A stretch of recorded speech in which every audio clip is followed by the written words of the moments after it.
Hello, and welcome back to Haunted Slumber. Before we begin, take a moment to leave a comment and tell me where you're listening from tonight. I always enjoy reading them.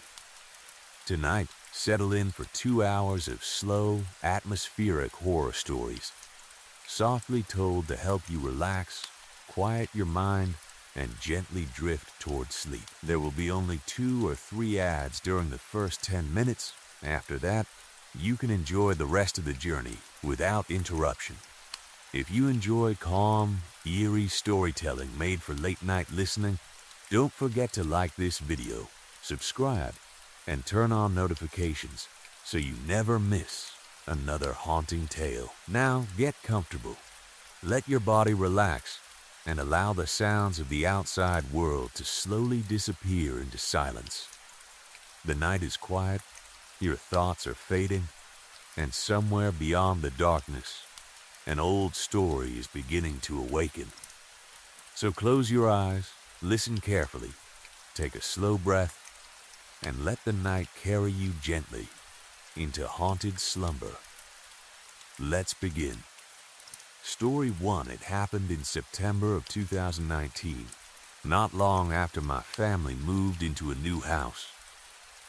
7 years have passed since then, and even though nothing similar has ever happened again, I still think about that night more often than I would like to admit. There are certain memories that fade with time. Faces become less clear. Conversations get mixed up. You forget what clothes you were wearing, what the weather was like, or exactly what day something happened. This memory has never faded. I may not remember whether it was our second night or our third night in the house, but I remember that doorway. I remember the darkness, and I remember those eyes. The week before we moved, I had been involved in a stupid accident that made the whole process much harder than it should have been. A car had run over my foot. I was lucky in the sense that the injury could have been much worse, but at the time, it did not feel lucky at all. My foot was badly hurt. It was swollen, bruised, and painful enough that I needed crutches to move around. Anyone who has ever used crutches knows how exhausting they can become after a while. Even moving from one room to another turns into a small project. You have to think about every step. You cannot carry things easily because both hands are occupied. Stairs become something you genuinely dread. Moving into a new house while dealing with that injury was miserable. My family did most of the heavy work, of course, but even basic things were difficult for me. If I needed something from another room, I had to decide whether it was worth the effort of getting up. If I dropped something, picking it up felt like solving a puzzle. The pain was worst at night. During the day, there were enough distractions to keep my mind busy. People were walking around the house, boxes were being opened, furniture was being moved, and everyone was trying to organize our new home. At night, when everything became quiet, the pain was much harder to ignore. The smallest movement could wake me. If my injured foot shifted beneath the blanket, pain would shoot through it and pull me out of sleep immediately. Even turning over in bed had to be done carefully. That was already enough to make sleeping in a new house difficult. The house itself was completely unfamiliar to me. It is difficult to explain the strange feeling of sleeping somewhere new for the first few nights. Even if the house is perfectly safe, your brain has not accepted it as home yet. Every sound feels suspicious. Pipes make noises you do not recognize. Floorboards creak in places you are not expecting. The wind sounds different through unfamiliar windows. A refrigerator switching on in another room can sound like someone moving around. Even silence feels different. Our old home had its own collection of sounds that I had grown up hearing. I never paid attention to them, because they were normal to me. This new place had none of that familiarity. Everything felt slightly wrong simply because it was different. There was another reason that night felt unusual. For the first time in 11 years, I had a bedroom completely to myself. Until we moved, I had always shared sleeping space with members of my family. Sometimes it was my sister. Sometimes my parents were nearby. Privacy had never really been something I had. Now I had my own room. At first, I was excited. I could arrange things however I wanted. I could leave things where I wanted them. I did not have to worry about someone else taking up half the room or complaining about noise. It felt like freedom. But when night came, I discovered that having your own room can feel very different when you are used to always having someone else nearby. During the day, it was great. At night, it felt lonely. The room was still mostly unfinished. There were boxes that had not been unpacked yet. Some of my belongings were stacked against the walls. Everything smelled slightly different, like dust, cardboard, paint, and a house that had been closed up before new people moved in. My bed had been positioned so that when I lay down and looked straight ahead, I could see directly through my bedroom doorway into the hallway. I did not think anything of that arrangement when we set the bed up. I wish now that it had faced another direction. That night, I was exhausted. The move had been tiring for everyone, but getting around on crutches made it worse for me. By the time I went to bed, my arms hurt from supporting my weight, my shoulders were sore, and my injured foot had been throbbing for hours. I remember getting comfortable as carefully as possible. I adjusted my pillows. I positioned my bad foot in a way that caused the least pain. Then I turned off the light. The room became dark. The hallway outside was even darker. No lights had been left on. I could see the basic shape of the doorway, but beyond it was almost complete blackness. At first, that did not bother me. I was too tired to think about it. I fell asleep quickly. I do not know exactly what time I woke up, but I remember checking later and believing it had been around midnight. The pain woke me. That was normal by then. I must have moved my foot slightly while sleeping because a sharp pulse of pain traveled up my leg. My eyes opened. For a few seconds, I was disoriented. That happens when you wake suddenly in a new place. Your brain expects the room you used to sleep in. For a brief moment, you do not know where you are. Then I remembered. New house. New bedroom. Injured foot. I stayed still and waited for the pain to settle. At first, I was only half awake. My head felt heavy. My thoughts were slow. But the pain was strong enough that within a few seconds I became completely alert. I lay on my back. The room was silent. Not unusually silent. Just the ordinary stillness of a house in the middle of the night. I could hear my own breathing. I may have heard the faint sound of traffic somewhere far away, but I am not sure anymore. I remember staring toward the doorway. There was no reason for me to look there. I simply did. The open doorway was directly in front of me.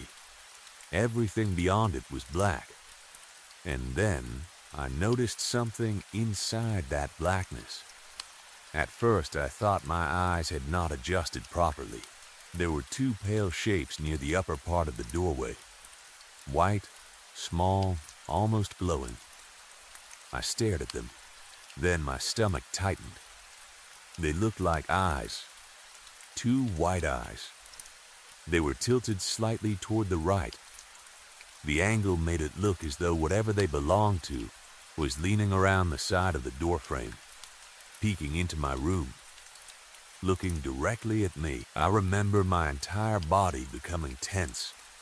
My first thought was that someone was standing there, maybe one of my parents, maybe my sister, but almost immediately, I knew that did not make sense. No one in my family was that tall. The thing in the doorway seemed enormous. Its head appeared to be close to the top of the frame. I could not see a face. I could not see hair. I could not see clothing. I could not even clearly see the outline of a body. Everything except the eyes blended perfectly into the darkness of the hallway. But I could sense the shape because of where the eyes were positioned. Whatever was standing there was tall. Too tall. It seemed to fill most of the doorway. I stared at it. It stared back. I want to make something very clear, because people have suggested sleep paralysis when I have told this story. I was not paralyzed. I could move. I knew I could move. My arms worked. My head worked. I could have pulled the blanket over my face if I wanted. The problem was my foot. Getting out of bed quickly was impossible. Even under normal conditions, standing up with the injury took time. I needed to sit up, carefully lower my good foot, reach for the crutches, position them correctly, and then stand. If there really was someone or something in the doorway, I knew I could not escape quickly. That thought made everything worse. I considered calling out. I could have shouted for my parents. I could have yelled at whatever was standing there. But something stopped me. Fear, probably. I had the strange feeling that making noise would change the situation. As long as neither of us moved, nothing was happening. The moment I spoke, maybe it would come closer. So I stayed silent. I watched it. The eyes did not blink. At least, I do not remember seeing them blink. They were simply there, white against black. I tried to understand what I was looking at. Maybe there was something hanging from the door. Maybe light from outside was reflecting off an object in the hallway. Maybe I was seeing part of a picture frame. Maybe the white shapes only looked like eyes because I had just woken up. I kept searching for a normal explanation. But every time I looked directly at those two white shapes, the same thought came back. Those are eyes. Something is looking at me. My heart began beating harder. I could feel it in my chest. I was afraid to move my injured leg because even the sound of the blanket shifting felt too loud. I do not know how long this lasted. Memory becomes strange when you are frightened. It might have been 5 seconds. It might have been 20. It might have been a full minute. At the time, it felt much longer. The thing never moved. Neither did I. It was almost like some kind of silent waiting game. I remember wondering whether it knew I was awake. That question sounds ridiculous because the eyes appeared to be looking directly at me. But part of me thought maybe if I stayed completely still, it would believe I was sleeping.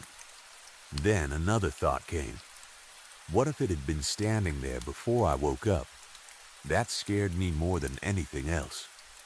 I had awakened because of my foot, not because of a sound, not because of footsteps, not because the thing had entered my room.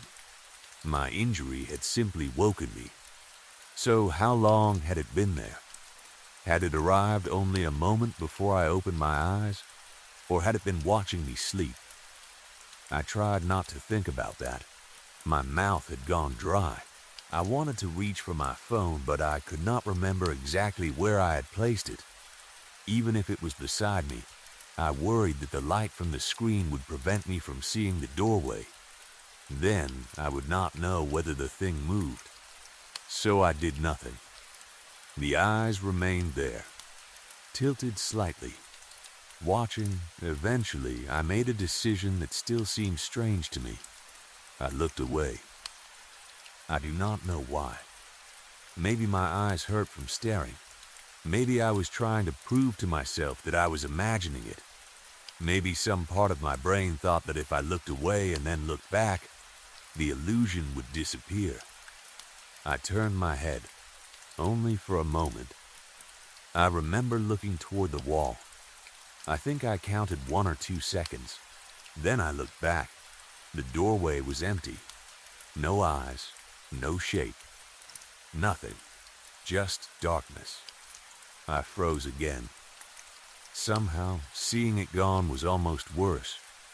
If the eyes had still been there, at least I would have known where the thing was. Now I had no idea. I listened. Nothing. No footsteps moving down the hallway. No creaking floorboards. No bedroom door closing. No sound of someone walking away. No breathing. Nothing. The house was completely silent. I stared into the hallway and tried to find the eyes again. They did not return. I looked at different parts of the doorway, wondering whether I had simply changed my angle. Nothing, eventually. I reached for my phone.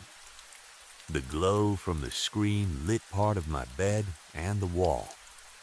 I cannot remember whether I used the flashlight. I do remember that I did not get up. There was no way I was going into that hallway on crutches. I stayed in bed. I kept listening. Every few minutes I looked toward the door again. Empty. I do not remember falling back asleep. I must have eventually. Morning came normally. Sunlight entered the room. The doorway that had terrified me hours earlier looked completely ordinary. In daylight, the hallway seemed almost ridiculous. There was nothing threatening about it. I looked around for anything that could have created the illusion. A reflective object, a decoration, something white near the top of the door.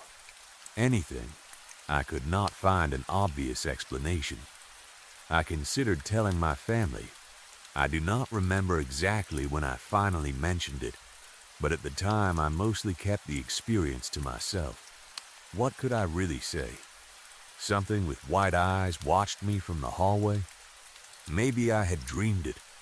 Maybe I was still half asleep. Maybe my brain had taken 2 small patches of light and turned them into a face. That seemed possible. There is a phenomenon where people wake up and briefly continue seeing things from a dream. Hypnopompic hallucinations. I learned about those later. They can be extremely realistic. People see figures in their bedrooms, faces, shadows, animals. Sometimes the images last only a few seconds. Maybe that was what happened. It would be a perfectly reasonable explanation. I had been exhausted. I was in pain.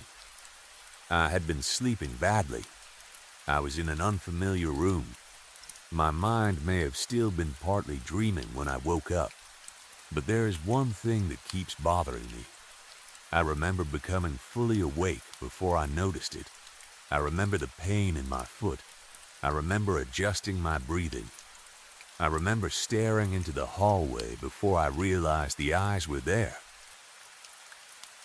It did not feel like a dream. It felt exactly as real as everything else around me. And I could move. That is why I have never believed it was sleep paralysis. People always ask whether I felt pressure on my chest or whether I was unable to move. No, nothing like that. I was simply scared. The injury prevented me from moving quickly, but my body was completely under my control. If I had truly needed to, I could have forced myself out of bed. It would have hurt badly, but I could have done it. I chose not to. That detail matters to me, because I did not feel trapped by my own body. I felt trapped by the thing in the doorway. For the next several nights, I had trouble sleeping. I kept the bedroom door closed sometimes. Other nights, I left a hallway light on. I would wake randomly and immediately check the doorway. Nothing ever appeared again. Weeks passed. Then months. The house slowly became familiar. Its strange noises stopped sounding strange. Boxes disappeared. Pictures went onto the walls. Rooms gained their own smells. The place eventually became home. My foot healed too. I stopped using crutches. Life continued. And nothing supernatural happened. No footsteps in empty rooms, no doors opening by themselves, no objects moving, no strange voices, no wide eyes. Nothing. That almost makes the whole thing more confusing. If the house had become obviously haunted afterward, then I would have an answer. I could say there was something in that house.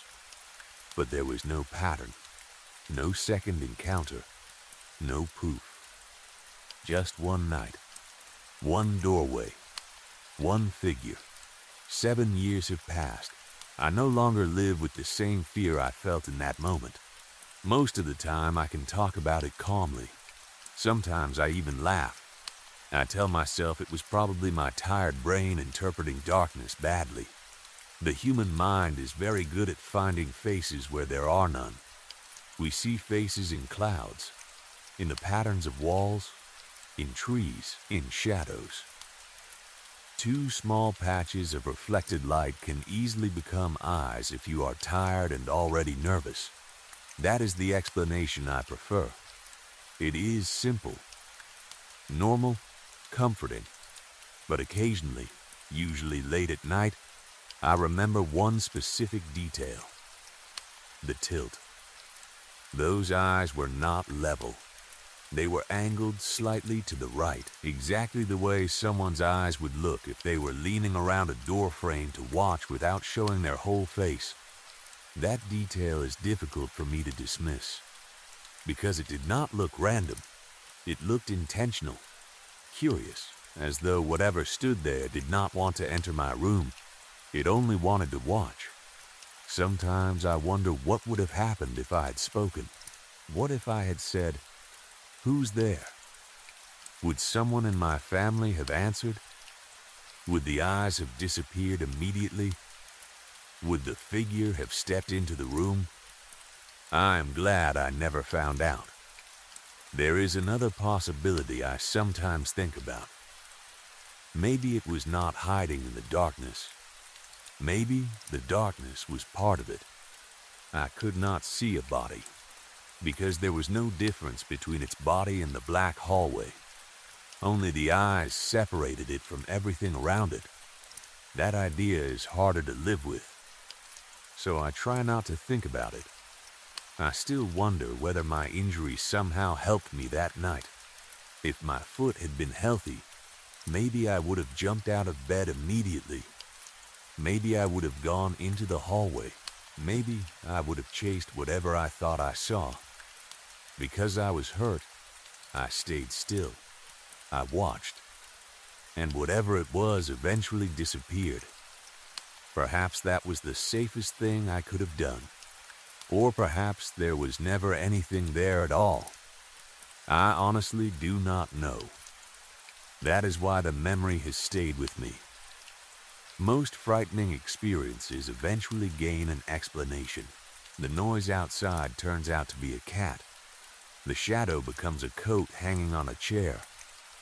The footsteps are pipes knocking in the walls. Morning comes, and the terrifying thing from the night before becomes ordinary.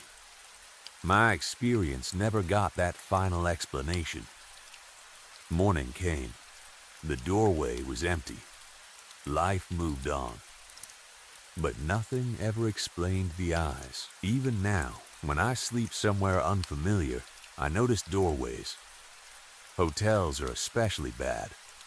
If the bed faces an open bathroom or dark hall, I find myself looking at it longer than I should. I tell myself I am being ridiculous. Then I close the door. If I cannot close it, I leave a light on. It is not because I truly believe some creature has been following me for 7 years. I do not believe that. At least, I do not think I do. Nothing has happened since. Still, a small part of me remembers how helpless I felt lying there with my injured foot. I remember the realization that I could not run. I remember staring into 2 white eyes in complete darkness. and I remember how they seemed to understand that I was staring back. Maybe it was a waking hallucination. Maybe I saw reflections. Maybe my brain created a person from random shadows because I was exhausted, injured, and sleeping somewhere unfamiliar. Those are all reasonable explanations. I have repeated them for years. But sometimes I remember the exact moment I turned my head away. I remember looking back. And I remember the completely empty doorway. What bothers me most is not that the thing vanished. It is how quietly it did. If someone had been standing there, they would have needed to move. A person that tall would have made some kind of noise. A footstep, clothing brushing against the wall, the floor creaking. Anything. I heard nothing. It was simply there. Then it wasn't. I have occasionally wondered whether turning away was exactly what it had been waiting for. Maybe it stood there because I was watching it. Maybe it could not move while I was looking. That is just an idea, of course. A stupid thought created years later by someone trying to make sense of an old fear. But if that is true, then for those few seconds after I looked away, I have no idea where it went. Maybe it walked down the hall. Maybe it disappeared. Maybe it came into my room. I never heard anything. I never felt anything. And eventually, somehow, I went back to sleep. Nothing happened the next morning. Nothing happened the next week. Nothing happened over the next 7 years. I never saw those eyes again. For that, I am grateful. But every once in a while, I wake in the middle of the night for no obvious reason. My room is dark. Everything is silent. For a few seconds, I do not move. I simply look toward the doorway. Usually there is nothing there. There has always been nothing there. Still, I keep checking.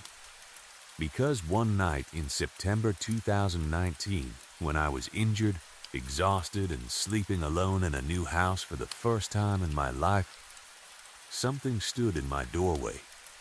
Maybe it was a trick of the light. Maybe it was my brain struggling to wake from a dream. Maybe there is a scientific explanation I will never know. I hope so. Because the other possibility is that those really were eyes. That something impossibly tall had been standing in the hallway, silently leaning around my bedroom door and watching me sleep. And the only reason I never saw it again may be because it realized I had seen it too. Story 2. I remember how hot it was that night. It happened last summer during one of those stretches when the heat seemed determined to stay forever. The temperature barely dropped after sunset, and even after dark the air outside felt thick enough to breathe through a towel. The humidity was bad, but what I remember most from that summer were the cicadas. There were thousands of them, every evening. Just as the sun began disappearing behind the trees, they would start screaming. The sound came from every direction at once, rising and falling until it seemed like the entire neighborhood was vibrating. Sometimes they became so loud that we had to turn the television up. A few nights before everything happened, I walked into the living room and found my dad asleep in his chair with pieces of tissue stuffed into both ears. I laughed so hard that I took a picture of him. He woke up confused, pulled one of the tissues out, and asked what was so funny. At the time, it was just another stupid family moment. I wish I could go back to that night.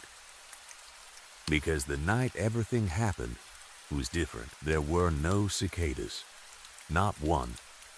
I did not really notice at first, but later I remembered how strange the silence had felt. The air was heavy too, not simply humid. There was another kind of pressure hanging over everything, as though a storm was approaching even though the sky was clear. It was movie night at our house. We did that sometimes during the summer when nobody had anywhere to be the next morning. My mom, dad, younger brother Jerry, and I would choose something from one of the streaming services, turn off most of the lights, and eat enough junk food to regret it later. That night, I had been given snack duty while everyone else prepared the living room. I walked into the kitchen and opened the cabinet above the microwave. As I reached for the popcorn, something moved past the window above the sink. I stopped. It had been quick. A dark shape crossing behind the glass. I stared outside. The kitchen window looked toward a section of our backyard filled with bushes. I assumed one of the branches had moved, except there was almost no wind. The leaves were perfectly still. I stood there for another few seconds. Nothing happened. "Stop being stupid," I whispered to myself. I grabbed 4 bags of microwave popcorn, one for each of us. The microwave hummed while I waited. That was another thing I remember clearly. The normal sounds inside the house seemed unusually loud because the cicadas were missing. The microwave, the refrigerator, the air conditioner switching on, the faint sound of my family talking in the other room. I emptied each bag into a separate bowl. My dad liked too much butter. Jerry liked whatever seasoning he could find. Mom usually ate half of hers and then stole from everybody else. I added salt to my own bowl and carried all 4 into the living room at once. I nearly dropped one. A few kernels fell onto the carpet. My mom pointed at them. "You're picking those up later." "Absolutely. You say that now. I mean it this time." My dad laughed. Jerry was already wrapped in a blanket despite the heat because he insisted scary movies required blankets. We were watching an old slasher film. I do not remember the title. Some masked killer chasing teenagers through a campground or something like that. Halfway through, Jerry pulled the blanket over his face. I leaned over and whispered, "You know covering your eyes doesn't make him disappear, right? Shut up." I laughed. Mom told both of us to be quiet. Dad fell asleep for maybe 10 minutes and then claimed he had been resting his eyes. It was normal, completely normal. That is probably why everything afterward felt so much worse. The movie ended close to midnight. Everyone was tired. My mom stood, stretched, and reminded Jerry and me to brush our teeth. We both groaned at exactly the same time.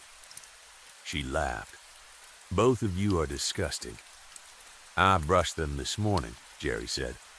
"That isn't how teeth work." Dad was already heading upstairs. I grabbed my phone and charger from beside the couch and followed. Jerry raced me toward the bathroom and got there first. "You suck," I told him. He shut the door in my face. I went into my bedroom. I planned to wait until he finished, brush my teeth, then go to sleep. Instead, I lay on my bed. Only for a second. At least, that was what I intended.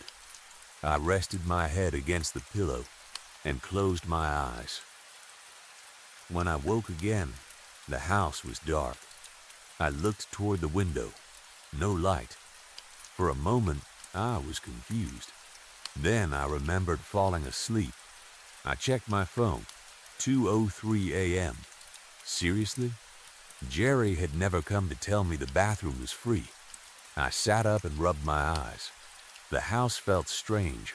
Again, too quiet. No cicadas outside. No television downstairs. No footsteps. Even the air conditioner had stopped running. I stepped into the hallway. The bathroom light was off. I started walking toward it. Halfway there, I smelled something. I stopped. It was faint but unpleasant. Metallic, rotten, almost like raw meat left somewhere warm. I wrinkled my nose. Maybe something had died outside. Maybe Dad had forgotten food in the trash. I was too tired to investigate. I went into the bathroom, brushed my teeth, washed my face. When I stepped back into the hallway, I noticed my parents' bedroom door. It was wide open. That was unusual. My parents always slept with the door closed because Dad used a white noise machine that Mom said sounded like a jet engine. Except that night, the machine was silent. I stood outside their room, then leaned around the doorway. The room was dark except for a little moonlight coming through the curtains. My father was lying in bed. My mother was bent over him. Her back faced me. I assumed she was whispering something to him. Maybe he felt sick. Maybe she was checking his temperature. I did not want to interrupt. I quietly backed away. As I returned toward my room, something moved behind me. I glanced over my shoulder. Mom came out of the bedroom. She moved toward the stairs. Fast, too fast. Not running exactly, almost gliding. Her feet made little noise. "Mom?" She did not stop. "What are you doing?" No response. She disappeared downstairs. I stood in the hallway. Something was wrong. I knew that now, but I still did not understand how wrong. I decided to wake Jerry. His bedroom door was partly open. I stepped inside. He was sleeping in one of the worst positions I had ever seen. His mouth hung open. One arm was above his head. The other was trapped beneath him. His head pointed one direction while the rest of his body seemed twisted the opposite way. I shook his shoulder. "Jerry." Nothing. I shook harder. "Jerry." His eyes opened. "What?" "Mom's being weird." He stared at me. "What?" She was in Mom and Dad's room, and then she went downstairs really fast. Jerry blinked. His brain clearly had not finished waking. Weird. Then he rolled over. "That's it? What do you want me to do?" "I don't know." "Good night." He pulled the blanket over his head. I rolled my eyes. Helpful, I returned to my bedroom. The time was nearly 2:30. I shut the door. Eventually, I fell asleep again. At around 3:15, a violent sound woke me. Bang! Something had struck a door hard enough to make the walls shake. Then came the vibration of wood against hinges. I sat straight up. My heart immediately started pounding. For a few seconds, I listened. Nothing. I got out of bed. Slowly, I approached my bedroom door. I turned the knob carefully and opened it just enough to look into the hallway. My door usually creaked.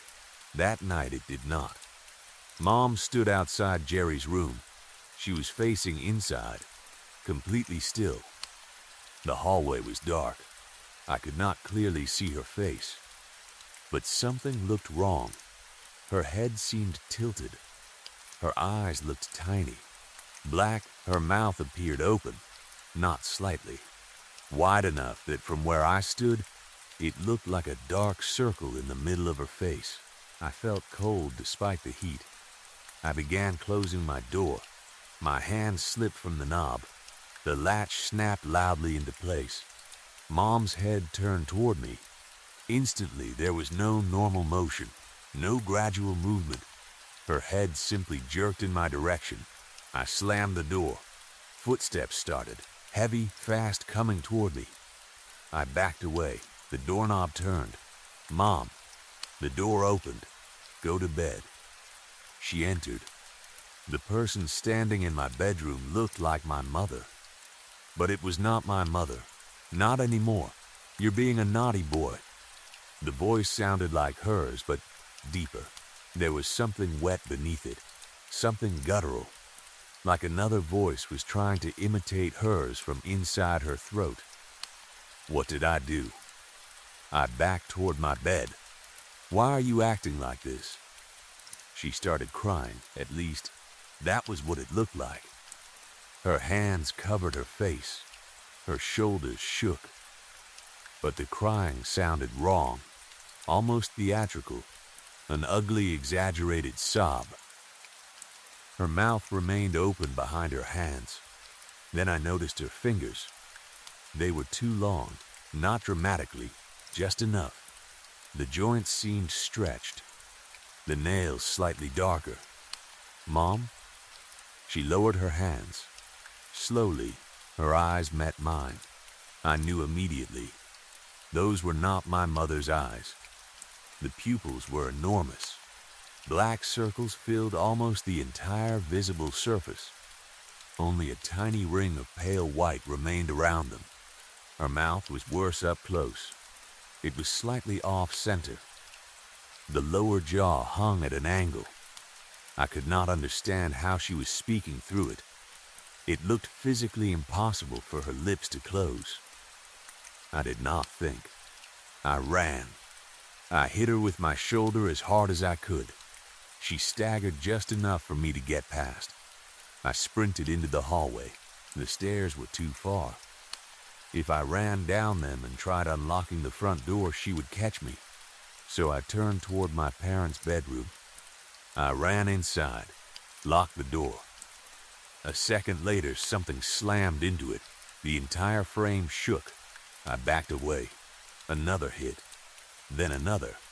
Each impact traveled through the floor into my feet. Dad. He was still lying in bed. Dad. I ran toward him. I grabbed his shoulder. No response. Dad, wake up. I shook him harder. Nothing. I turned on the bedside lamp. I wish I had not. Blood covered the sheets. Half of my father's face was gone.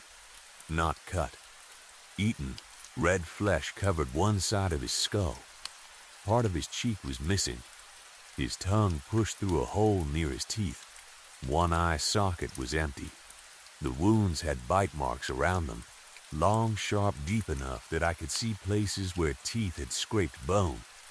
I screamed. My knees almost collapsed. My brain could not process the image.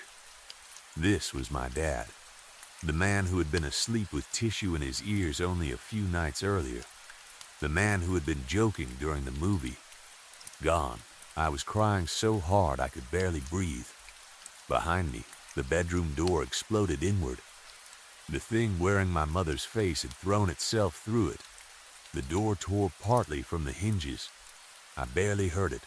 Shock had turned the room silent. Then I saw movement. I ran, past the broken door, down the stairs. I heard it directly behind me. One step behind, maybe two. I reached the front door.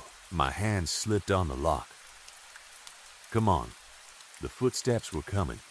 I turned the deadbolt, pulled the door, ran outside. I made it into the road. The closest neighbor lived about 200 meters away. If I ran directly there, the thing would see me.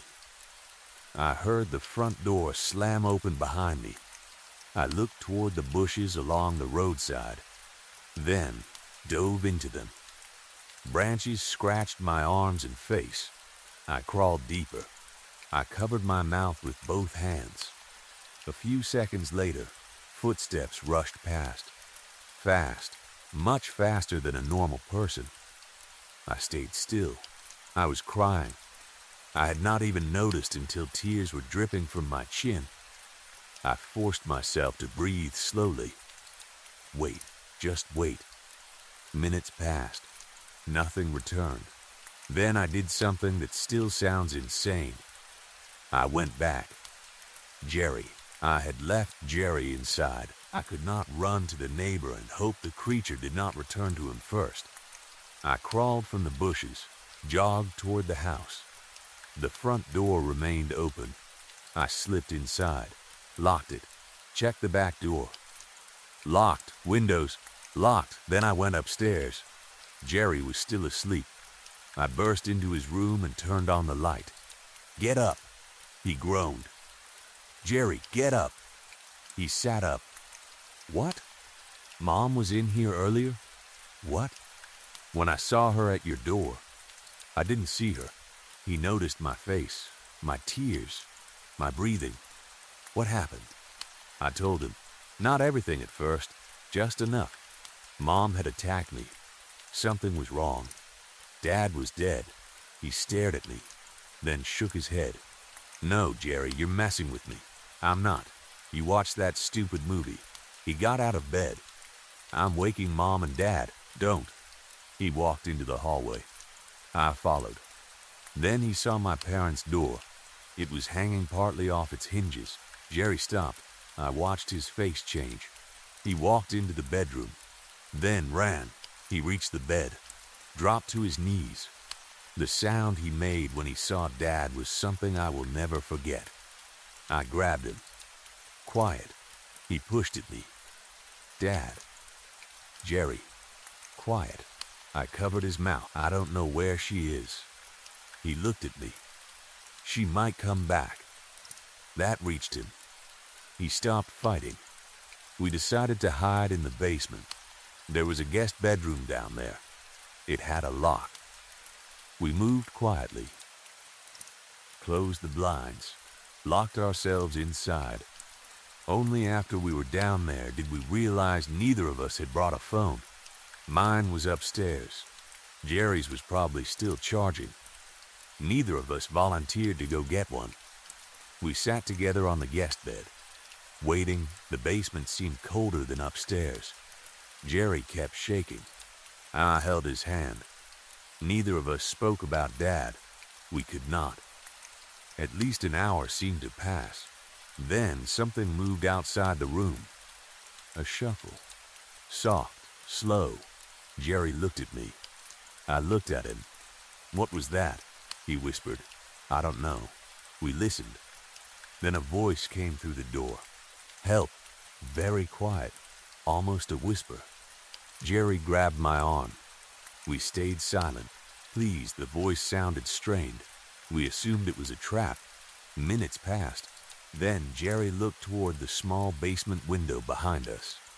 His eyes widened. He gasped. He grabbed my shoulder and pointed. I turned. 2 feet were visible beneath the closed blinds. Bare feet, standing outside. Mom's feet. Before I could move, they disappeared, running toward the front of the house. Did she hear me? Jerry whispered. No. I answered too quickly. She couldn't have. Then a scream came from upstairs. Ah, shrill, not human. A series of violent bangs followed. Something was attacking the front door. Jerry stared at me. Then I heard the knocking again. Our guest room door. Small knocks. Help me. Jerry did not seem to hear it. I stood. He grabbed me. What are you doing? There's someone outside. He placed one finger against his lips. No, I heard them. It's her. No, I reached for the knob. Jerry tried pulling me away. We wrestled quietly. Finally, I opened the door. Mom was lying outside. Our real mother. I knew immediately. Her face was injured. Deep cuts crossed one cheek. Blood covered her clothes. A huge wound opened along her leg. The flesh had been torn in a pattern similar to Dad's injuries. She looked up. Help! Jerry and I grabbed her. We pulled her inside. Locked the door. What happened? I asked. Jerry started working on the window. Mom struggled to breathe. Then she told us. She had woken during the night because Dad was moving beside her. At first, she thought he was having some kind of seizure. Then she saw someone leaning over him. Someone who looked exactly like her. The creature had one long finger pushed into Dad's neck. His body convulsed. Blood sprayed from the hole in weak pulses. Each pulse became slower, following his heartbeat. Mom screamed. The creature looked at her, then grabbed her. It dragged her from the bed, toward the hallway. Mom kicked free once. The creature responded by biting into her leg. Not like a person. Its jaw opened too wide. Its teeth tore out a piece of flesh.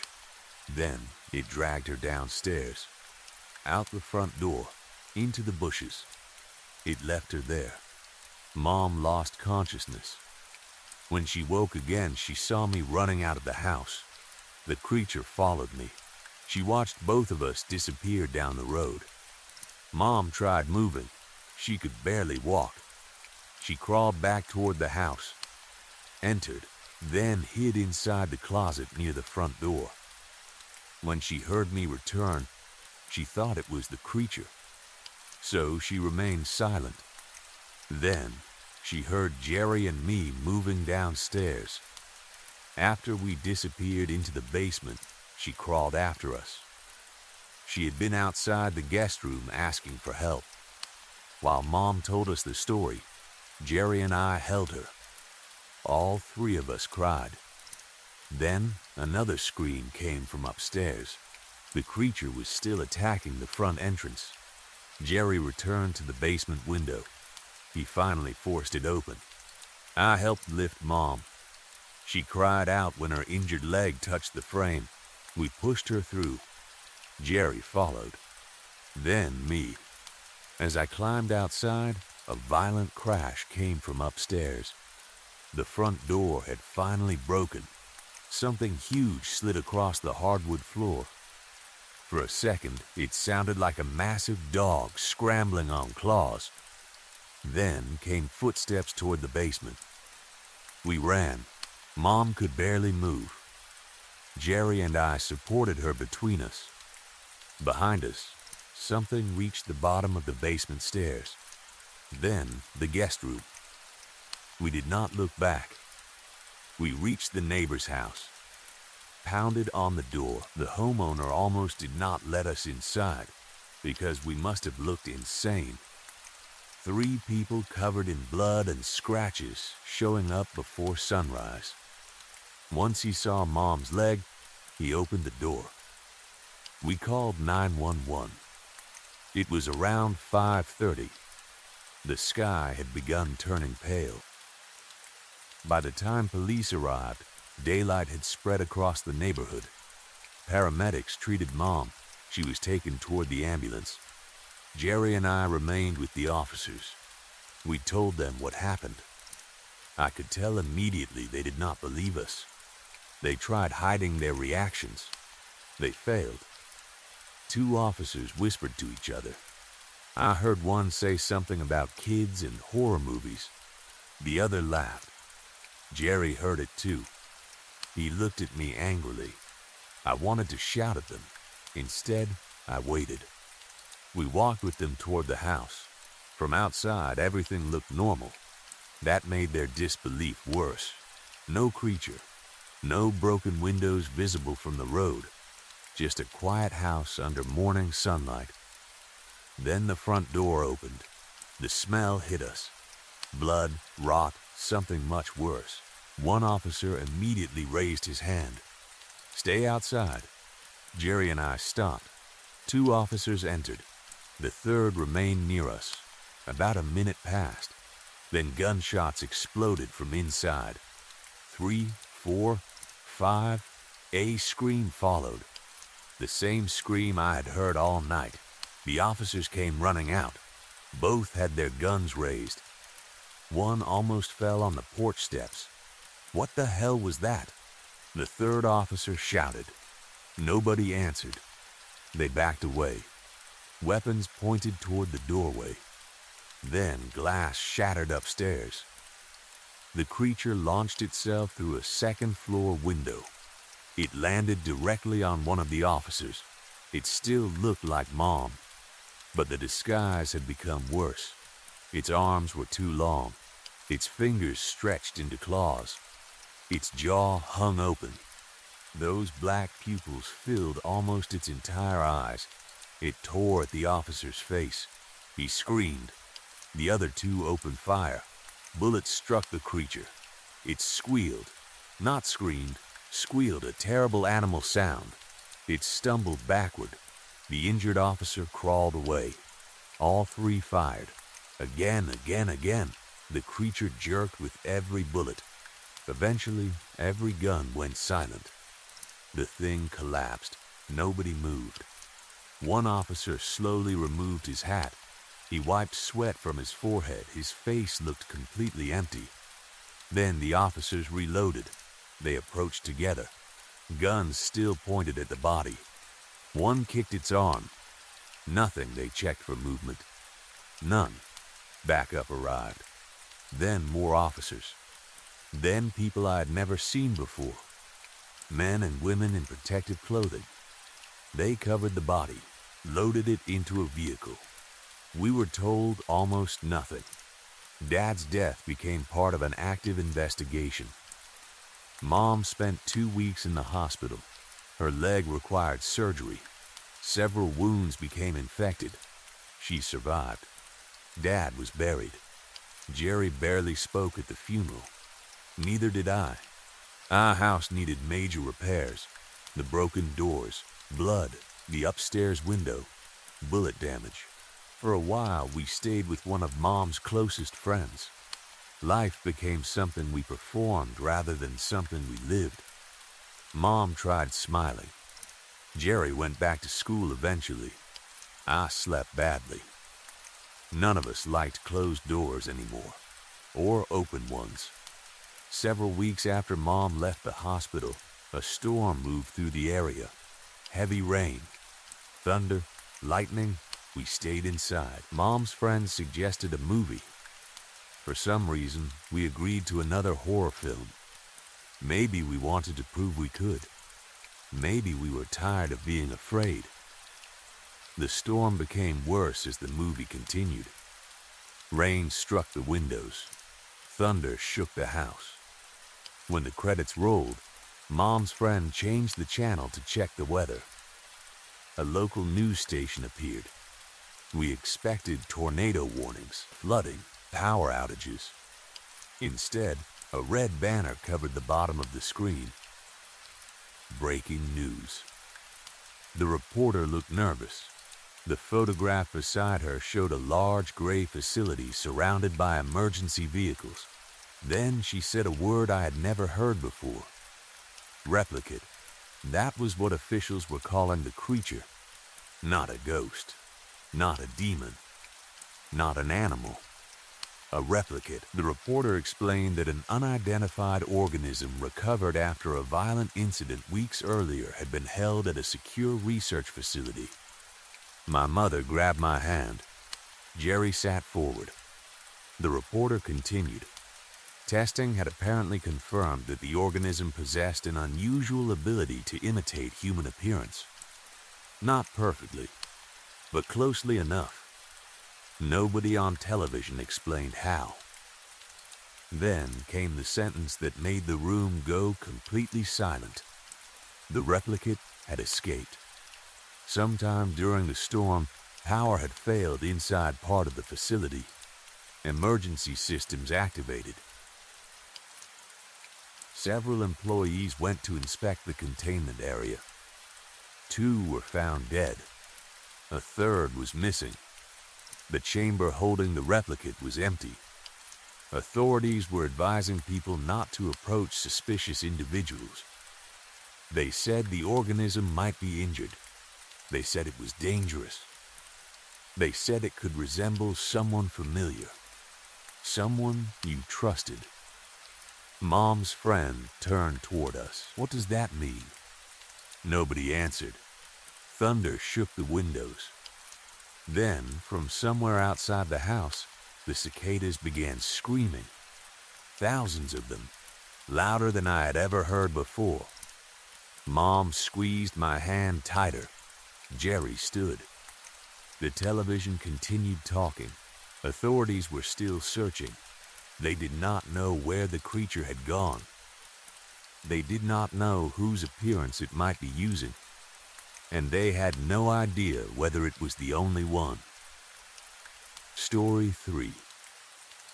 Tonight was Halloween, and 7-year-old Timmy had been looking forward to it for weeks. The only problem was that he and his mom lived in an apartment complex where traditional trick-or-treating was almost impossible. There were too many locked entrances, too many residents who did not answer their doors, and too many signs asking children not to knock after dark. Usually that was not a problem.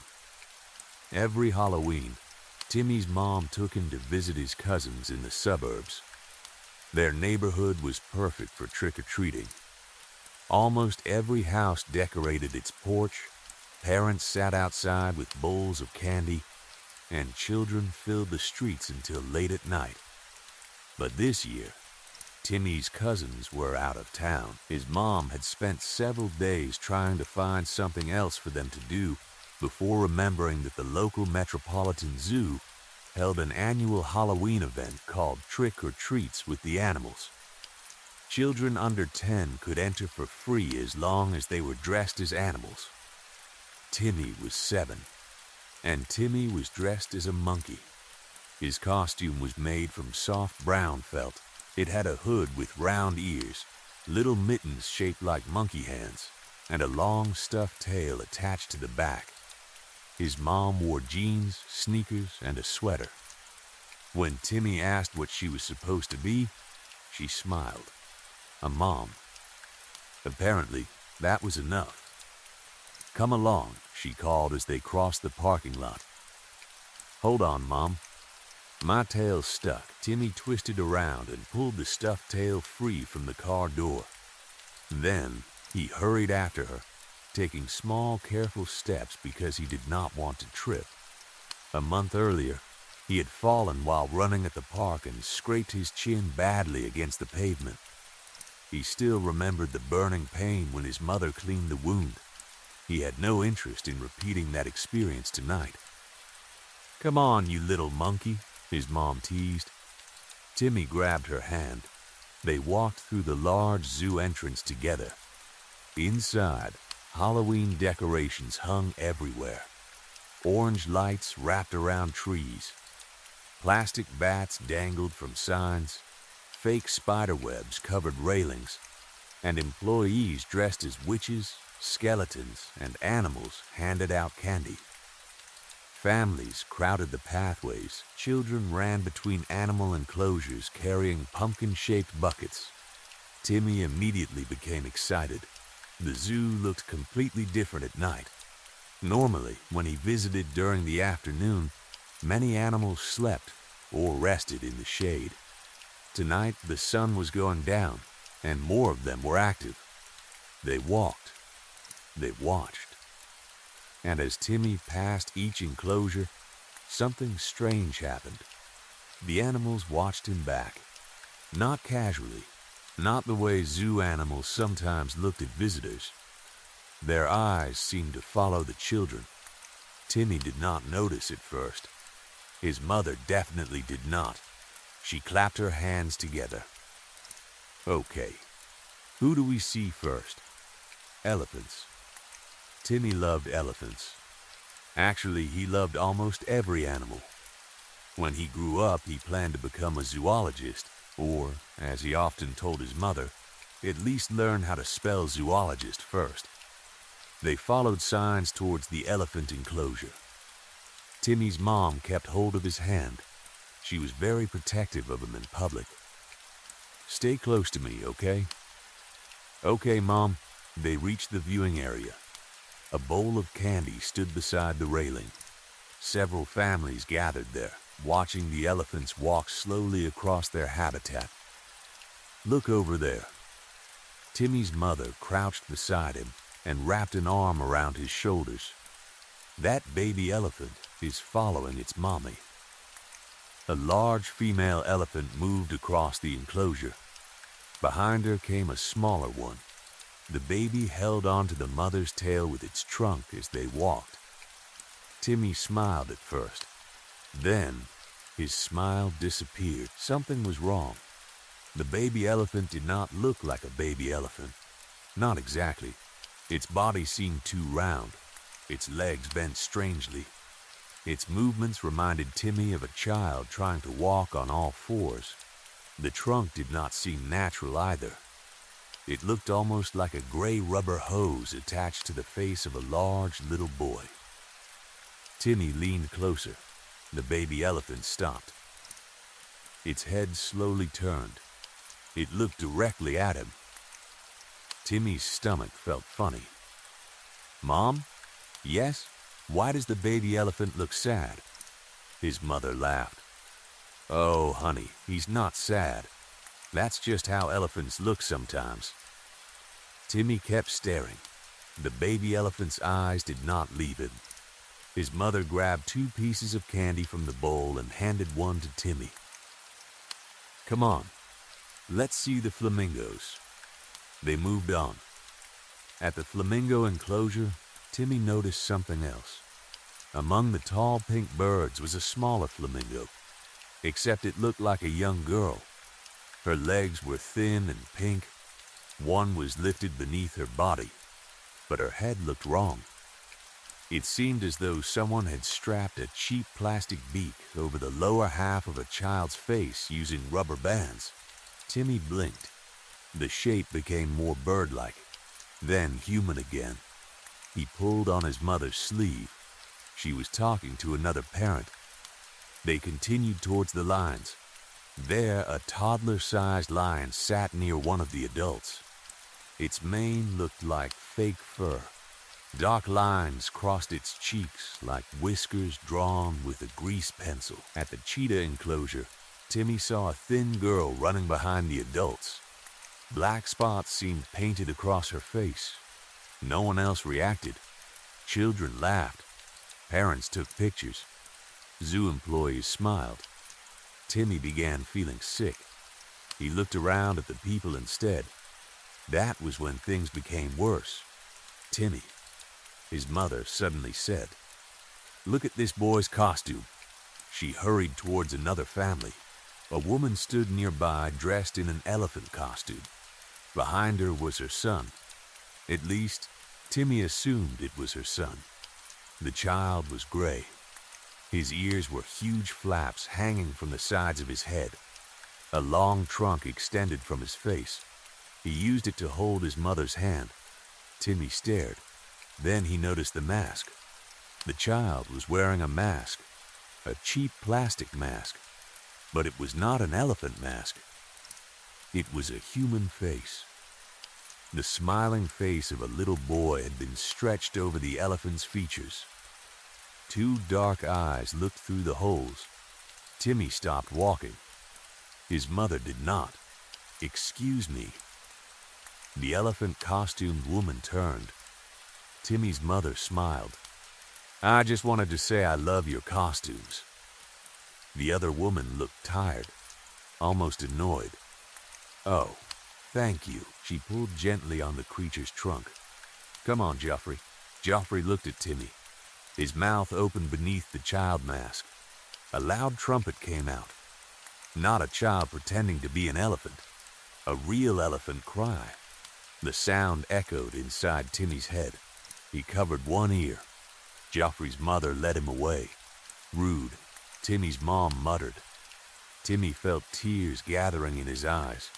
"Mom?" "Yes, baby?" He hesitated. "Could you tell the difference between me and somebody who looked exactly like me?" His mother stopped. "What kind of question is that?" "Just could you?" She smiled and squeezed his hand. "Of course I could. Even if they look the same, you're my son." She bent down and kissed his forehead. "My baby." A mama always knows her baby. She tugged playfully on his monkeyhood. "My little monkey." Timmy tried to smile. The sun disappeared completely. Zoo lights came on along the pathways. Families began leaving. "Ooh," his mother whispered dramatically. Nighttime at the zoo. Spooky, she tickled Timmy. Normally, he would have laughed. Tonight, he only pulled away. His thoughts were racing. Why did the animals look like children? Why did some children look like animals wearing human masks? Why did none of the adults notice? What happened to the children inside the enclosures? Did they ever get to go home? Where were their parents? Then Timmy remembered seeing another family earlier. A young couple walking together. Beside them had been what Timmy assumed was a child in a lion costume. Now he remembered the way it moved. Like a real lion cub. And over its face had been a plastic mask shaped like a smiling child. Maybe it was all part of the Halloween event. Maybe the zoo had planned something scary. Maybe there were actors, costumes, special effects. Timmy wanted badly to believe that. But the baby elephant had looked directly at him, not like an animal, like a boy asking for help. Timmy began crying. "I want to go home." His mother immediately crouched down. "Oh, baby," she hugged him. "I didn't mean to scare you." Timmy buried his face against her sweater. "We can go home." He relaxed slightly. After one more stop, Timmy pulled back. "What?" "One more." He wiped his eyes with his brown felt sleeve. "Where?" His mother smiled. "You'll see." Then Timmy saw. They were heading towards the one enclosure he absolutely did not want to visit. Monkey Island. His heart dropped. He pulled backwards. "No." His mother kept walking. "No, Mom, I want to go home." "Ah, come on." She laughed. "Monkey boy has to see the monkeys. I don't want to." He pulled harder. "No, no, I want to go home." His mother stopped. Her expression became serious. "Timmy," he sniffed. "Stop it, okay? I'm scared. You're tired." "No, If we leave without seeing the monkeys, you'll complain the whole drive home. Then you'll complain for the next month until we come back." She smiled again.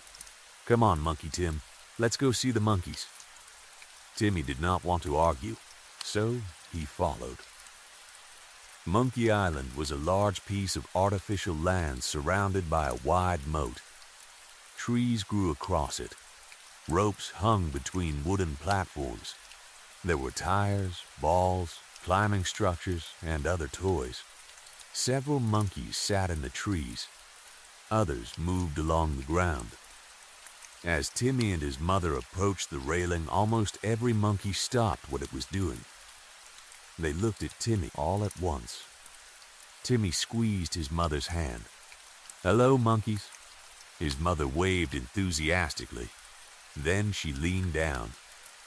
"Wave, Timmy." Timmy slowly lifted one hand. He barely moved his fingers. He did not want their attention. His mother laughed.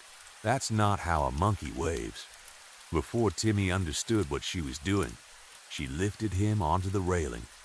"Mom," she held him around the waist. "You're okay." Then she moved his arms around and made scratching motions beneath them. "Ooh, ooh, ah, ah." She made monkey noises. Timmy wanted to disappear. The monkeys stared. Even in the darkness, Timmy could feel their expressions. They were not amused. They looked offended. One monkey moved closer. Another dropped from a branch. Then a voice came from behind them. "Ma'am, please don't put your child on the railing." Timmy's mother turned. A zoo employee stood several feet away. He appeared to be part of security. "It's a safety issue," he explained. Timmy's mother gave him an annoyed look.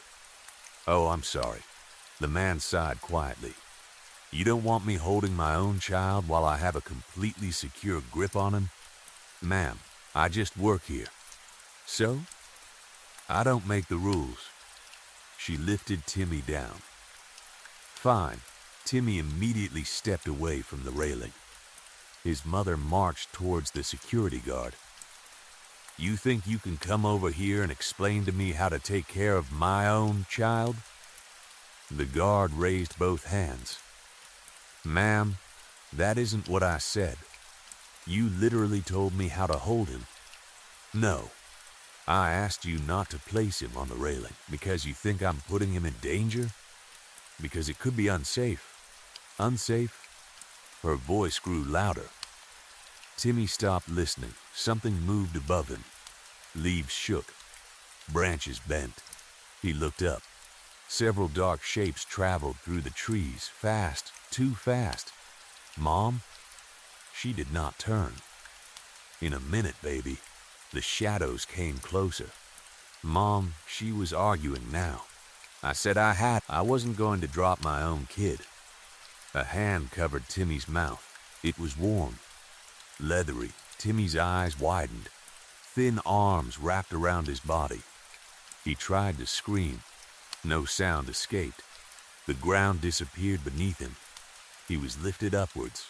Branches struck his costume. Leaves scraped his cheeks. He saw his mother below him, still arguing. Mom. The word came out muffled beneath the hand she did not hear. The creatures carried him across Monkey Island. Timmy kicked. He tried biting. One hand tightened over his mouth. They dropped behind a group of rocks. Then, Timmy was dragged through an opening. A cave. He struck the ground. His elbows scraped across stone. Pain shot through his arm. For a moment, he could only cry. Then he looked up. A huge monkey crouched in front of him. Its face was close to his. "Stand, man," Timmy stared.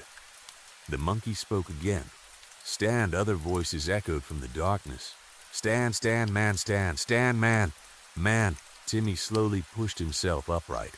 He was shaking. The cave was dark. He hated darkness. He wanted his mom. "Do not cry, man," the large monkey said. The walls filled with whispers. "No cry. Safe, man, safe. No cry. You safe." "Safe, safe," Timmy sniffed. The large monkey leaned closer. "You are us now." The other monkeys repeated it. "Us, us, you, us now." The large monkey clapped its hands. "You chose our appearance." Timmy did not understand. "We choose you." The echoes continued. "Choose you. Fair exchange, you safe." Timmy backed away. A smaller monkey dropped from somewhere above. It landed directly in front of him. This one was about his size. It stared into his eyes, then smiled. Its hands grabbed Timmy's cheeks. "Why man cry?" Timmy sobbed. "Man not cry. Man stay." The small monkey's grin widened. "I leave." Timmy shook his head. "No, man safe here. I want my mom." The monkey froze, then it screamed. A victorious screech exploded through the cave. Every other monkey joined. Hooting, screaming, clapping. The noise became deafening. Timmy covered his ears. "I want my mom." The small monkey released his face. "You be me." "What?" It reached behind itself. The monkey was holding something pale. A soft piece of material. Clay, plastic, skin, Timmy did not know. It pressed the material against Timmy's face. He screamed. The substance spread instantly. It covered his cheeks, forehead, nose, mouth. Timmy grabbed it. He tried tearing it away. It would not move. The material tightened. His face burned. His bones began to ache. He felt pressure inside his jaw. His ears pulled painfully. His nose flattened. Hair pushed from his skin. His fingers curled. Timmy fell onto the ground. He screamed for his mother, but his scream began changing. Human sound became a high animal cry. Then everything went black. When Timmy could see again, the small monkey stood in front of him. It held another piece of the strange material. The monkey pressed it over its own face. Timmy watched in horror. The material changed. It stretched across the monkey's skull. Bones shifted beneath it. The jaw shortened. The nose became human.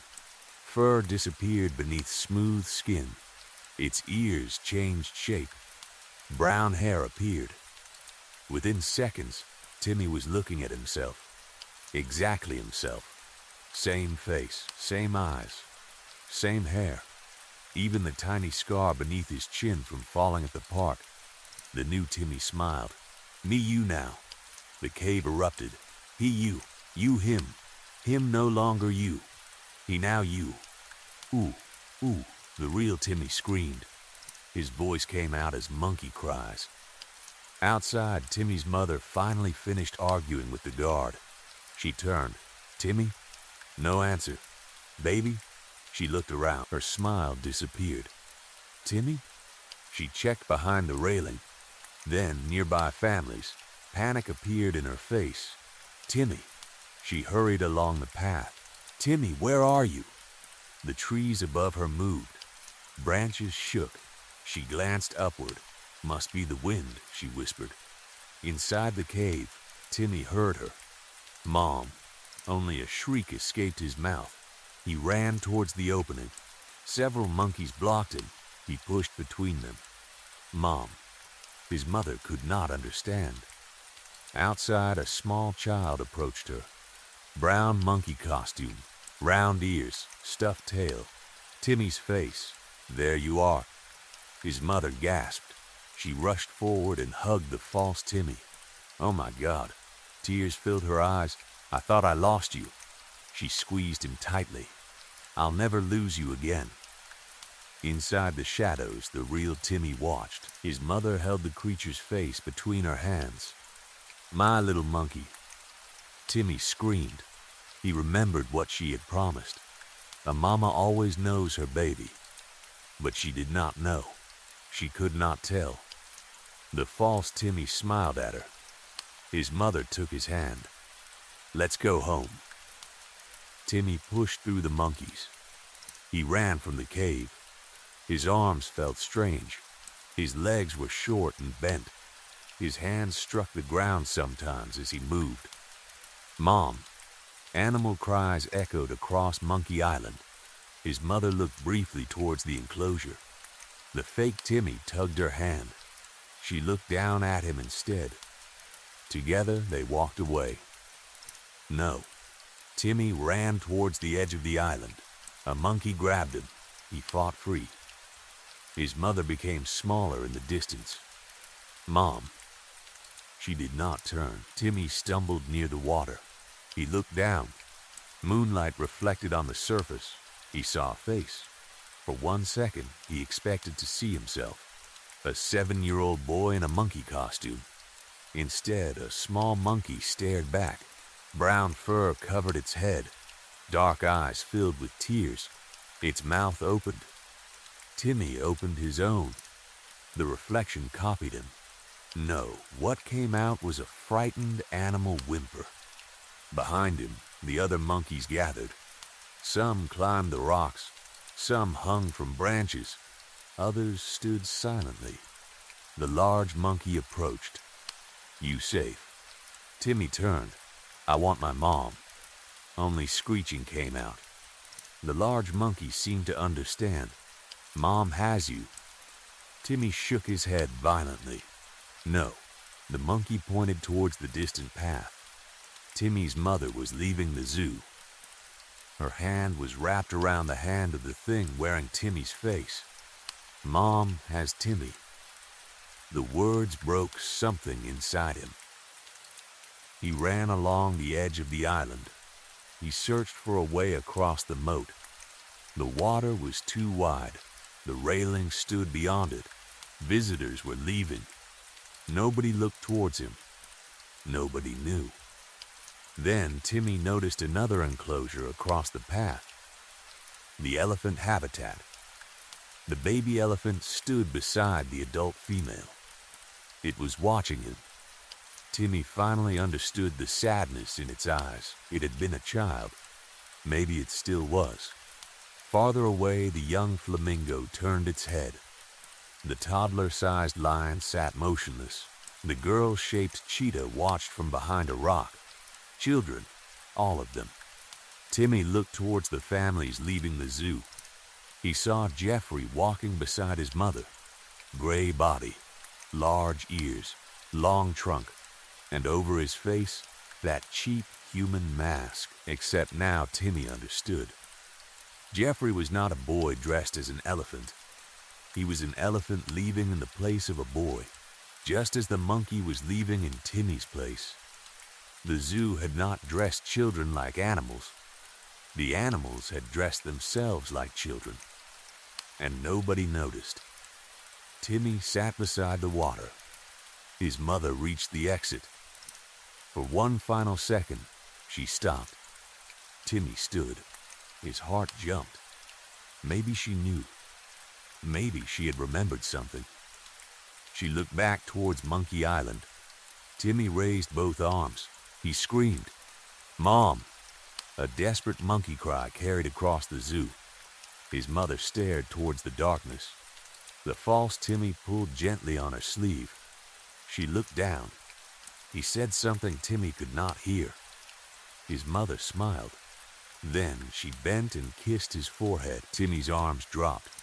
They walked through the gates together. Gone behind him, the large monkey placed a hand on his shoulder. Timmy pulled away. The creature did not chase him. "You us now." Timmy looked at the reflection in the water again. He remembered his mother's words. "Of course I would know you. You're my son, my baby. A mama always knows her baby." Timmy lowered his head. Somewhere beyond the zoo, his mother was probably fastening the fake Timmy into the back seat of her car. She would ask whether he had fun. The creature would learn to answer. It had Timmy's face. Perhaps soon it would have his voice, his habits, his memories. Maybe tomorrow morning it would eat Timmy's cereal. Maybe it would sleep in his bed. Maybe it would hug his mother, and she would never know. Timmy stared into the water until his tears fell into it and disturbed the reflection. The face of the monkey broke apart into ripples, then formed again. Behind him, the cave filled with excited calls. Other monkeys were already moving towards the trees, searching the paths, watching the remaining families, waiting for another child dressed like them. Timmy finally understood the rule. You chose our appearance, we choose you. Fair exchange. His mother had dressed him as a monkey, and now, somewhere outside the zoo, a monkey was dressed as Timmy. He opened his mouth one final time and called for her, "Mom." But to everyone still walking through the zoo that Halloween night, it sounded like nothing more than another monkey screaming in the dark. Story 4. Faith must be witnessed. I'm not a religious guy, but I understand why people are. The idea that there is some kind of grand plan behind everything can be comforting. Maybe there is something beyond this life. Maybe death is not the end. Maybe suffering has a purpose. Maybe every bad thing that happens fits into some larger design that we simply cannot understand yet. I can see how a belief like that might become part of someone's identity. At least, that was what my CH202 professor liked to say. He had a habit of turning almost every lecture into a discussion about identity, morality, religion, or politics. Chemistry somehow became philosophy whenever he got bored enough. Personally, I have always thought discussing religion and politics with strangers is a little like showing them your genitals. Most people do not want to see it. The few who do should probably be chosen carefully, and anyone who insists on showing everybody is usually someone I try to avoid. Sarah was an exception, in more ways than one. We had met in CH202 near the beginning of the semester. I do not remember exactly how we started talking. Maybe she borrowed a pencil. Maybe I made some sarcastic comment during class and she laughed. What I do remember is that after a few weeks, walking together after class became normal. Sarah was cute, not in some dramatic, impossible movie star way. She was the kind of person who became more attractive the longer you knew her. Dark hair, quick smile, strange sense of humor. She could make jokes about almost anything, and she had this habit of looking directly at you when you spoke, like whatever you were saying actually mattered. We walked to and from class together. Sometimes we got coffee. We had gone to the movies twice. Once, We spent almost 4 hours in a diner after midnight because neither of us wanted to admit the conversation had ended. So yes, technically we were friends. But the word had started feeling inaccurate. The relationship was having an identity crisis of its own. It was obvious I liked her. I was fairly sure she liked me too. The problem was that someone eventually had to say something. That was always where I failed. Low-pressure situations were easy. Movies, coffee, walking across campus. But the second anything needed to become official, I would start overthinking every possibility. Ask too early, and you look desperate. Wait too long, and you somehow become the safe friend she tells about the guy she actually likes. Move too fast, and you are creepy. Move too slowly, and she assumes you are not interested. Dating is basically trying to walk through a room filled with invisible furniture. I had been telling myself I needed to make a move for at least 2 weeks when Sarah suddenly did it for me. We were walking out of class when she looked over. "So, I'm playing a gig Friday." I glanced at her. "I didn't know you were in a band." "Sort of." She smiled nervously. "Would you want to come?" There it was. Maybe she had been thinking the same thing I had. Maybe this was the moment when one of us finally decided to either move forward or stop pretending. "Yeah," I said. "I'd love to." Her smile widened. "Really?" "Yeah, where are you playing?" 7 o'clock. "I'll you the address." This was still back when getting directions to a place meant either trusting someone's handwritten instructions or printing 6 pages from MapQuest. Friday afternoon, I performed the usual pre-date ritual. Shower, clean clothes. Spend too much time making my hair look like I had spent no time on it. Check the directions 3 times. Then rehearse normal human conversation alone in the car. "Hey, you look nice." "Too direct?" "Hey, too boring." "Thanks for inviting me." That sounded safe. I had plenty of time to practice because the venue was an hour and a half from campus. That seemed strange. A 90-minute drive for what I had assumed was some local student band performance was a lot. Then again, small musicians took whatever gigs they could get. And Sarah was cute. That justified a surprising amount of driving. The sun was already starting to set when I reached the address. I slowed down, then checked the printed directions, then looked at the building. Is this right? The address belonged to a small warehouse, not a bar, not a coffee shop, not a theater, a warehouse.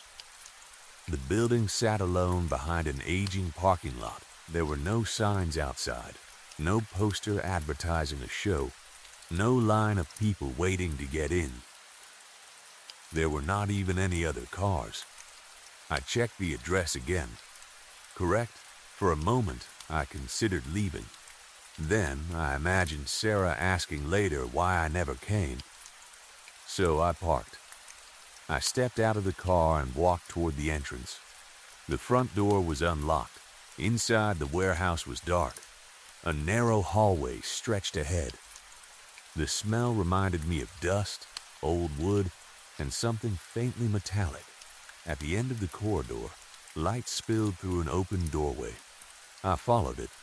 The room beyond had been converted into something resembling a church. Rows of folding pews faced a small raised stage. There was a pulpit, several instruments. A large wooden cross hung against the back wall, though something about its proportions seemed wrong. The horizontal beam was too low, making the whole thing look less like a cross and more like a person stretching out very long arms. Sarah stood on stage. She was adjusting the tuning pegs on a bass guitar. The uncertainty I had felt outside disappeared as soon as she saw me. "Hey." She smiled and waved. "I'm so glad you made it." I approached the stage. I thought I had the wrong address. Nope, she plucked one string. The note echoed through the mostly empty room. Our church moves around a lot. Church, I looked around again. Suddenly everything made sense. Well, almost everything. So this is your gig? She laughed. Technically, I had imagined indie rock. Apparently, I was getting religious music and a sermon. Not ideal for a first date, but manageable. I looked toward the empty seats. Is it going to be a small service? What do you mean? I didn't see any cars outside. Oh, she returned to tuning the bass. They'll come. Just late? Sarah looked at me. Her smile faded for half a second. Yes, before I could ask anything else, someone behind us said her name. Sarah. What followed was a rapid stream of speech I could not understand. At first, I thought it was Spanish. I knew almost no Spanish beyond what I remembered from high school, so I could not be certain. Sarah answered him fluently. The man who had spoken stepped into view. He was enormous, not muscular, tall, unnaturally tall. He had a thin body, narrow shoulders, and long arms that made him look stretched. His black hair had been slicked backward. His face was gaunt enough that the bones beneath his skin seemed too close to the surface. His eyes settled on me. I immediately became aware of my organs. That is the only way I can explain it. His stare made me notice my lungs expanding, my heart beating, my stomach twisting. Every fragile little thing hidden beneath my skin suddenly felt exposed. Sarah said something else to him.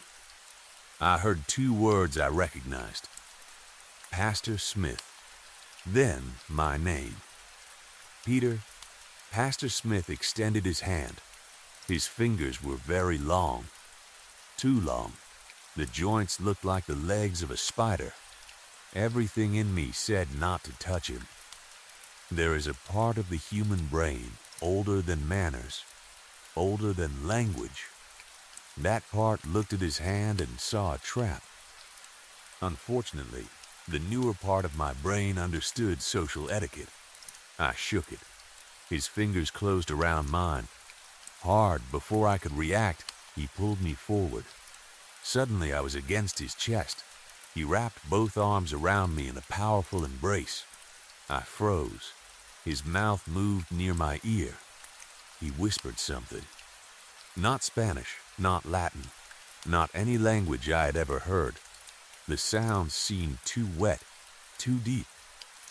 Some of them did not sound as if a human throat should be capable of producing them. Then he released me. His eyes remained fixed on mine. Welcome to the congregation. He turned toward Sarah. She followed him away. I sat in one of the pews. My hands still hurt from the handshake. What the hell? I whispered. Then I realized the room was full. I had not heard them enter. Every pew around me now contained people. Men, women, old people, young adults, a few teenagers. They spoke quietly among themselves. I turned toward the door. Two men were wrapping a heavy chain through the handles. Metal rattled. A padlock clicked shut. My heart skipped. A lock in. Churches did those, right? Youth groups stayed overnight. Maybe there was some safety policy. Maybe the neighborhood was dangerous. I tried to believe that. The service would last an hour, maybe two. Then they would unlock everything. Pastor Smith walked to the pulpit. The room immediately became quiet. He spoke. Again, I could not understand the language. Everybody else seemed to. The congregation rose. People around me smiled and shook my hand. Each greeted me in the same unfamiliar language. Some gripped my fingers too tightly. Others held my hand for several seconds longer than felt normal. Then, the hymn began. Sarah played bass. A keyboard joined her. Then guitar. The melody itself was actually beautiful. The lyrics meant nothing to me, but everyone sang with obvious emotion. I watched Sarah.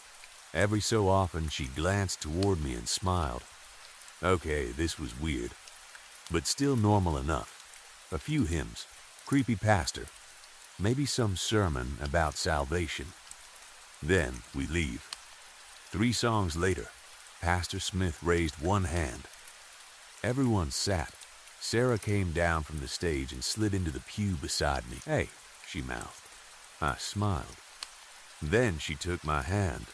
All my anxiety briefly disappeared. My brain flooded with exactly the kind of stupid romantic optimism that gets people killed in horror movies. She was holding my hand. Whatever else was happening, that part was going very well. Pastor Smith continued speaking. I stopped listening. Then suddenly, Peter, my name echoed through the room. Every head turned. Hundreds of eyes settled on me. My skin prickled. I looked at Sarah. "What?" "Pastor Smith is welcoming you." "For what?" "Before we thank God." That explanation did not help. The congregation lowered their heads. Then they began speaking. At first, everyone said something different. Whispers, muttered syllables, rolling sounds, broken words. Tongues, I had heard of people speaking in tongues. This sounded different. The voices overlapped until they became one shapeless noise. I looked at Sarah. Her eyes were closed. She was speaking too. Her grip on my hand tightened. Then her fingers moved. She found my ring finger, pulled it backward. Pain exploded through my hand. I screamed. A white-hot pulse shot from my finger into my wrist. "What the fuck?" Sarah kept praying. Her face had not changed. Tears ran from the corners of my eyes. Then I heard the congregation clearly. The chaos had become words, English words, perfectly synchronized. "Our faith shall be witnessed through pain." I froze. "Pain will show our devotion." Sarah pulled my finger again. I felt something tear. "Devotion will fill us like wine." The chanting became louder. "Wine that will welcome God." My stomach twisted and dripped from his lips. Again, "Our faith shall be witnessed through pain." I stood. "I'm leaving." Nobody reacted. I pushed sideways through the pew. Sarah reached for me. I pulled away. "Peter," I ignored her. I reached the door and grabbed the chain. Locked, I pulled harder. Nothing, hey. No one stopped chanting. I shook the doors. "Open this." Behind me, the voices stopped. Silence. Then Pastor Smith said my name. "Peter," I turned. He stood at the pulpit. "Faith requires patience. I want to leave." His expression did not change. "You will be allowed to leave at the end of the service." "No, please take your seat." I said, "I want out." Pastor Smith looked toward 2 men standing near the wall. He nodded. The ushers approached. I swung first. My fist caught one man across the jaw. He stumbled. I tried to run. The second grabbed my shoulder. I turned and hit him too. For a second, I thought I might actually make it. Then someone grabbed my waist. Another caught my arm. I kicked, punched, bit somebody. It did not matter. They carried me back to the pew. One usher wrapped an arm around my upper body. His thumb dug behind my ear. His fingernails pressed into my neck. I could barely move. Sarah sat beside me again. She reached for my injured hand. No, her fingers slipped between mine. I looked at her. I could not understand her expression. Sadness, guilt, fear, or anticipation? Pastor Smith raised both arms. "It is time for the gift of tears." The congregation inhaled as one. Let these drops become a tempest of devotion. Sarah started crying, not gently. Tears poured down her face. Around us, people began sobbing. Some fell to their knees. Others covered their faces. The room filled with howling, hundreds of people weeping with joy. Then Sarah whispered, "I'm sorry." She grabbed another finger. "Trust me." Snap, I screamed. The congregation screamed with me. Another finger. Snap, I thrashed against the usher. Sarah was crying so hard she could barely breathe. "I'm sorry." Snap, "I'm sorry." Snap, pain became everything. My hand was no longer a hand. It was a collection of burning nerves. Then another crack sounded from somewhere nearby. I looked over. A man's arm had bent backward at the elbow. Not accidentally, something was twisting it. He stared upward, smiling through tears. Another crack. A woman's leg snapped sideways. White bone broke through the skin. She collapsed and continued praying. What the hell? People were breaking themselves. Or being broken. I saw one man rocking back and forth, while his arms slowly twisted like a wet towel in invisible hands. His bones cracked one by one. He never stopped smiling. Sarah broke another finger. The usher holding me suddenly stiffened. A massive crack sounded beside my ear. For 1 second, I thought my own neck had broken. Then the grip around me disappeared. The usher's head dropped at an impossible angle. His body collapsed. I fell from the pew. Sarah reached toward me. Her own jaw suddenly snapped. The lower half hung crooked. She made a wet sound. Blood filled her mouth. Still, she smiled. Someone shouted, "He has come." I looked toward Pastor Smith. He stood behind the pulpit. His eyes were gone. Nothing remained except black, ruined sockets. Blood ran down his cheeks like tears. "I have borne witness with this earthly vessel and soul." His voice sounded deeper now, too deep. Tonight, his wine has been poured. People screamed in worship, and he has drunk deeply of our devotion. Something changed in the room. The lights dimmed. The air became heavy.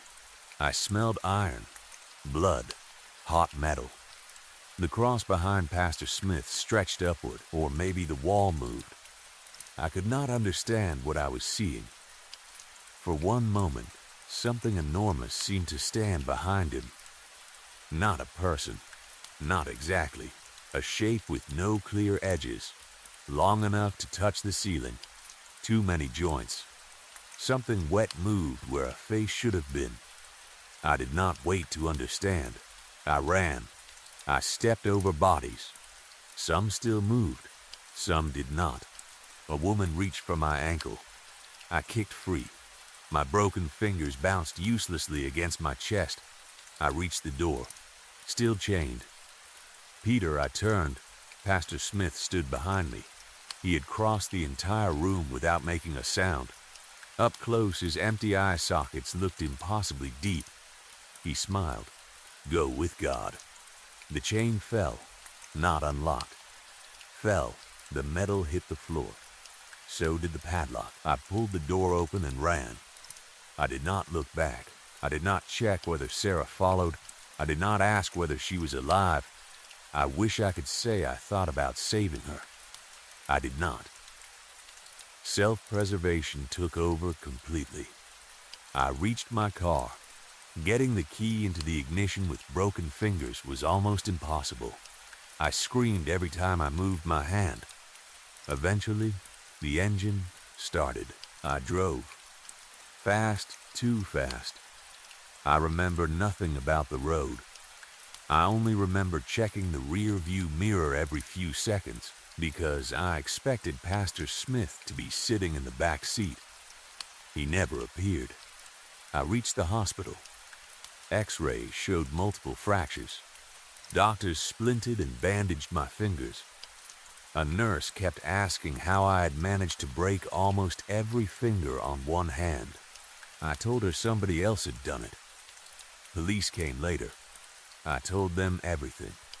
The warehouse, Sarah, Pastor Smith, the congregation, the locked doors, the broken bones, the people dying, the thing behind the pulpit.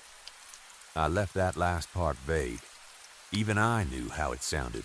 I gave them the printed MapQuest directions.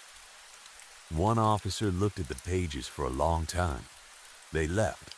The next morning, 2 officers returned. The warehouse was empty. Completely. No church equipment. No pews. No blood. No bodies. No instruments.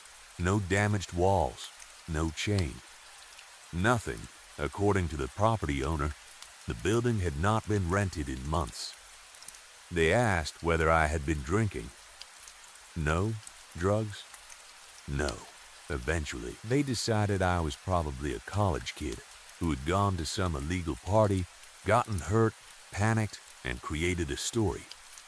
One officer suggested my hand might have been smashed during a drunken fight.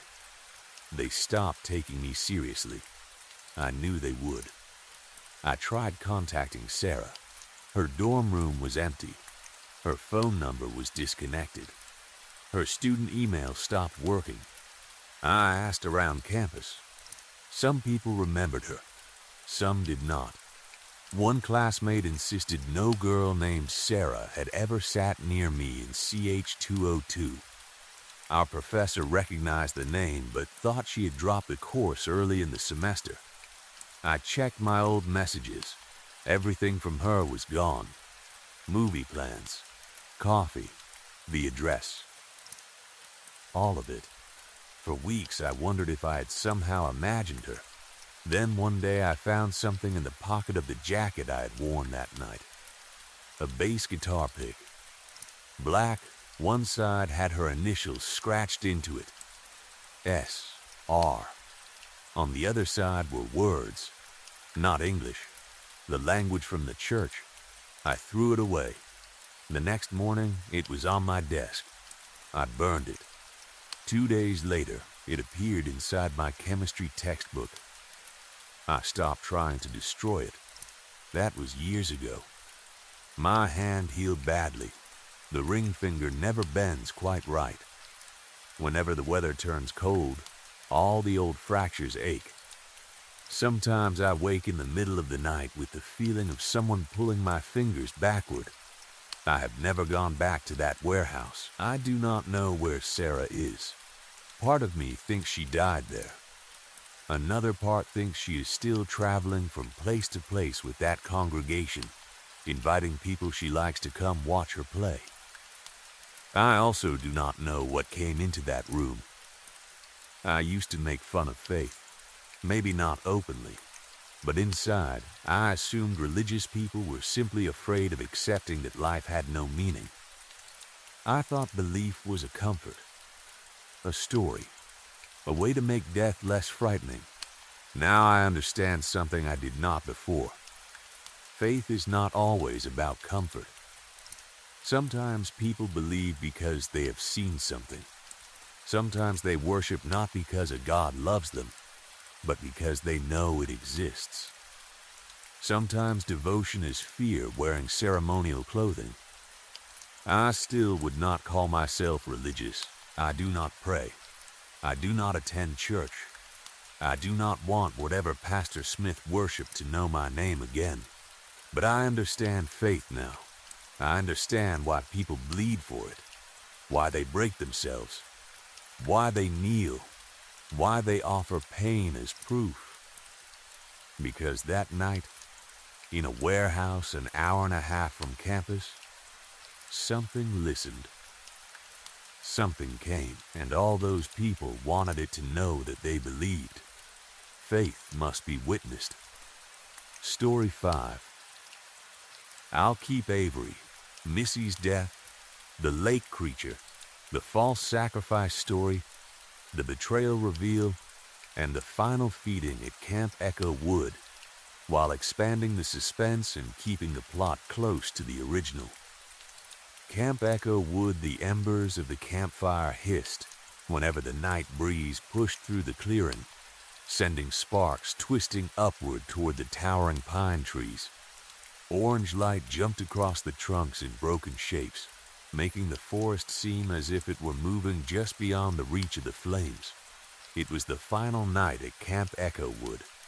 By morning, parents would begin arriving. Suitcases would be dragged from cabins, counselors would pretend they were sad to see everyone leave, and campers would exchange phone numbers they would probably never use. After 2 weeks of hiking, swimming, camp songs, bad food, and mosquitoes, almost everyone was ready to go home. Almost everyone. 14-year-old Avery sat closest to the fire. The other campers smelled pine needles, damp earth, and wood smoke. Avery smelled copper and wet rot.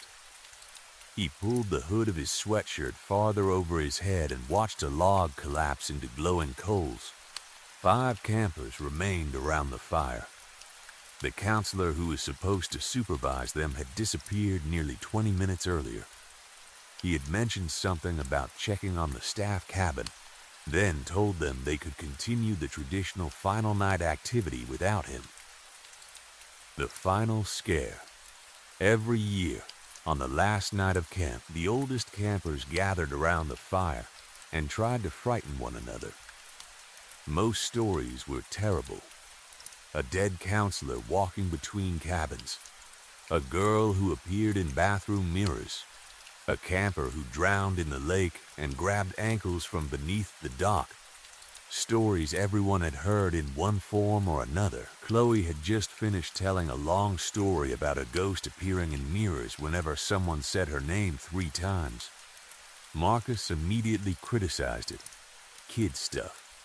Chloe threw a pine cone at him. You tell one better. I already did. You told us about a guy with an axe. It was atmospheric. It was stupid. Marcus laughed and looked across the fire. Your turn, Avery. Avery did not respond. Marcus nudged his shoe against the side of Avery's boot. Come on. You've barely said anything all night.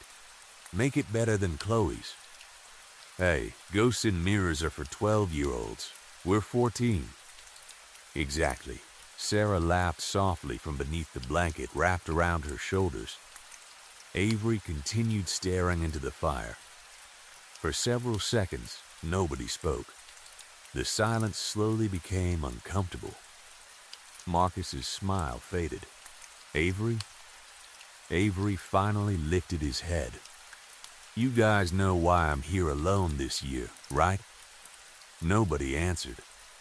Avery looked from one face to another. Why Missy isn't here? That killed whatever remained of the playful mood. Everyone at Camp Echo Wood knew about Missy. Avery and Missy had been twins. They had attended camp together for years. Same sessions, same cabin group whenever counselors allowed it, same hikes, same stupid competitions. Then, Missy died the previous summer. The official story was that she had been killed in a hiking accident shortly after leaving camp. At least, that was what most of the campers had heard. Some said she had fallen from a ridge. Others claimed she had gotten lost and died of exposure. Nobody had ever asked Avery directly. You did not ask someone how his twin sister died. Not unless he brought it up first. Sarah shifted beneath her blanket. Avery, you don't have to. It wasn't a cliff. His voice was low. Raspy, Marcus stopped smiling completely. Avery looked toward the trees beyond the clearing. It was the lake. Somewhere in the forest, a branch snapped. Everyone glanced toward the sound. Nothing moved. Avery continued. Last August, the night before checkout, his hands tightened around the sleeves of his sweatshirt.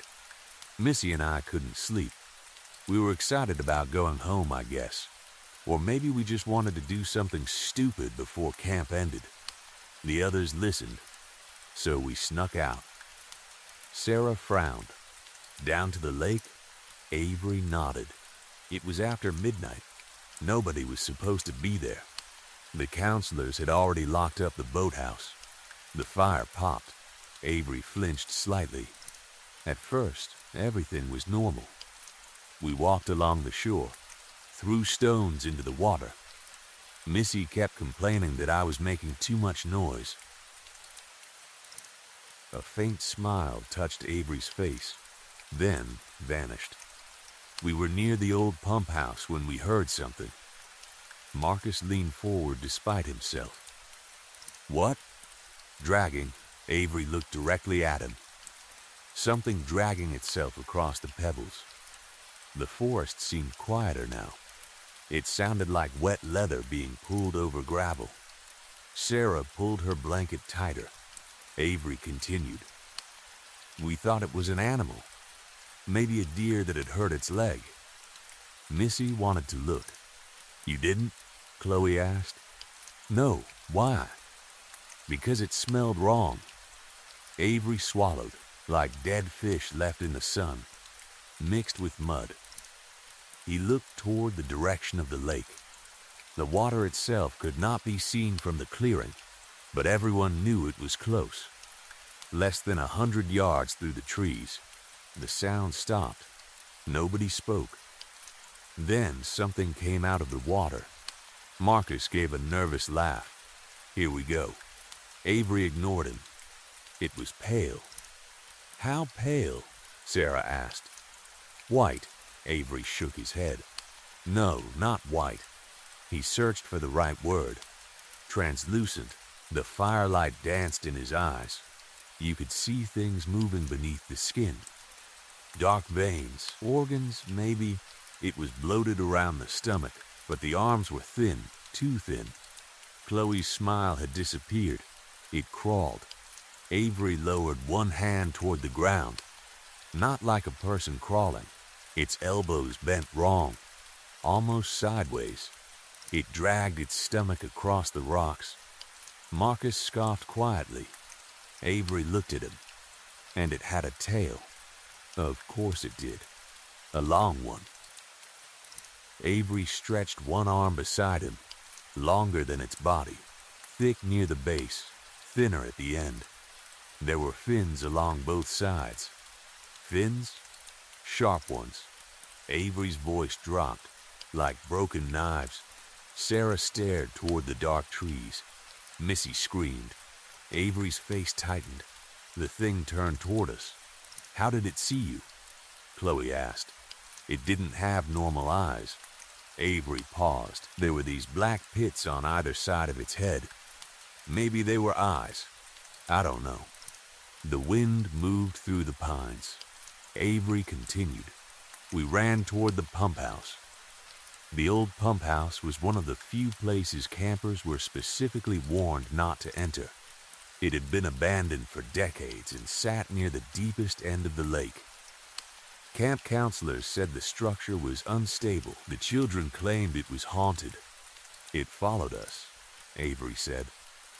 I could hear its body hitting the ground behind us. Slap, drag, slap, drag. Avery made the sound softly with his tongue. Sarah shuddered. We got cornered near the pump house. Avery took a long breath. Missy saw it coming toward me. His voice trembled. She stepped between us. Chloe's expression softened. Avery, the tail moved so fast I barely saw it. Avery lifted one finger and drew an invisible line across his throat. It caught her here. Sarah gasped. Those fins are poisonous. Marcus rolled his eyes. Oh, come on. Avery did not react. One scratch is enough. How would you know? Marcus asked. The poison goes straight into your blood. Heart first, then everything else. Avery stared into the cold. 10 minutes. Exactly 10? Marcus said. About that. Avery's voice was almost a whisper. Total organ failure. Chloe looked sick. Avery went on. Missy fell. His hands began trembling. The emotion looked so real that Sarah leaned closer. The thing went for her. He closed his eyes. I ran. Nobody laughed now. I heard her screaming my name. Avery's voice cracked. I heard her telling me to come back. He breathed shakily. Then I heard it eating her. Sarah looked down. Oh my God. It tore into her while she was still alive. Avery opened his eyes. She sacrificed herself so I could get away. For a few seconds, only the campfire made noise. Then Avery looked toward the lake. It's still out there. Marcus stared at him, living beneath the deepest part. Avery leaned forward, waiting for something bigger. There was another moment of silence. Then Marcus laughed. Loudly, the sudden sound made Sarah jump. Dude, Marcus shook his head. The lake mutant? Avery did not smile. Seriously? Marcus looked around. You guys almost bought that? Chloe punched his arm. Shut up. You were scared too. No, I wasn't. You absolutely were. Marcus pointed toward Avery. The counselors tell versions of that story every summer. Avery remained still. Marcus continued. The creature with the poisonous tail? It's to stop kids from sneaking down to the lake at night. Sarah let out a nervous laugh. Actually, yeah, she looked relieved to have a reasonable explanation. I heard something similar 2 years ago. They said there was a fish with spikes on its tail. There you go, Marcus said. He grinned at Avery. Urban legend. Avery looked at him. Total creepypasta fluff.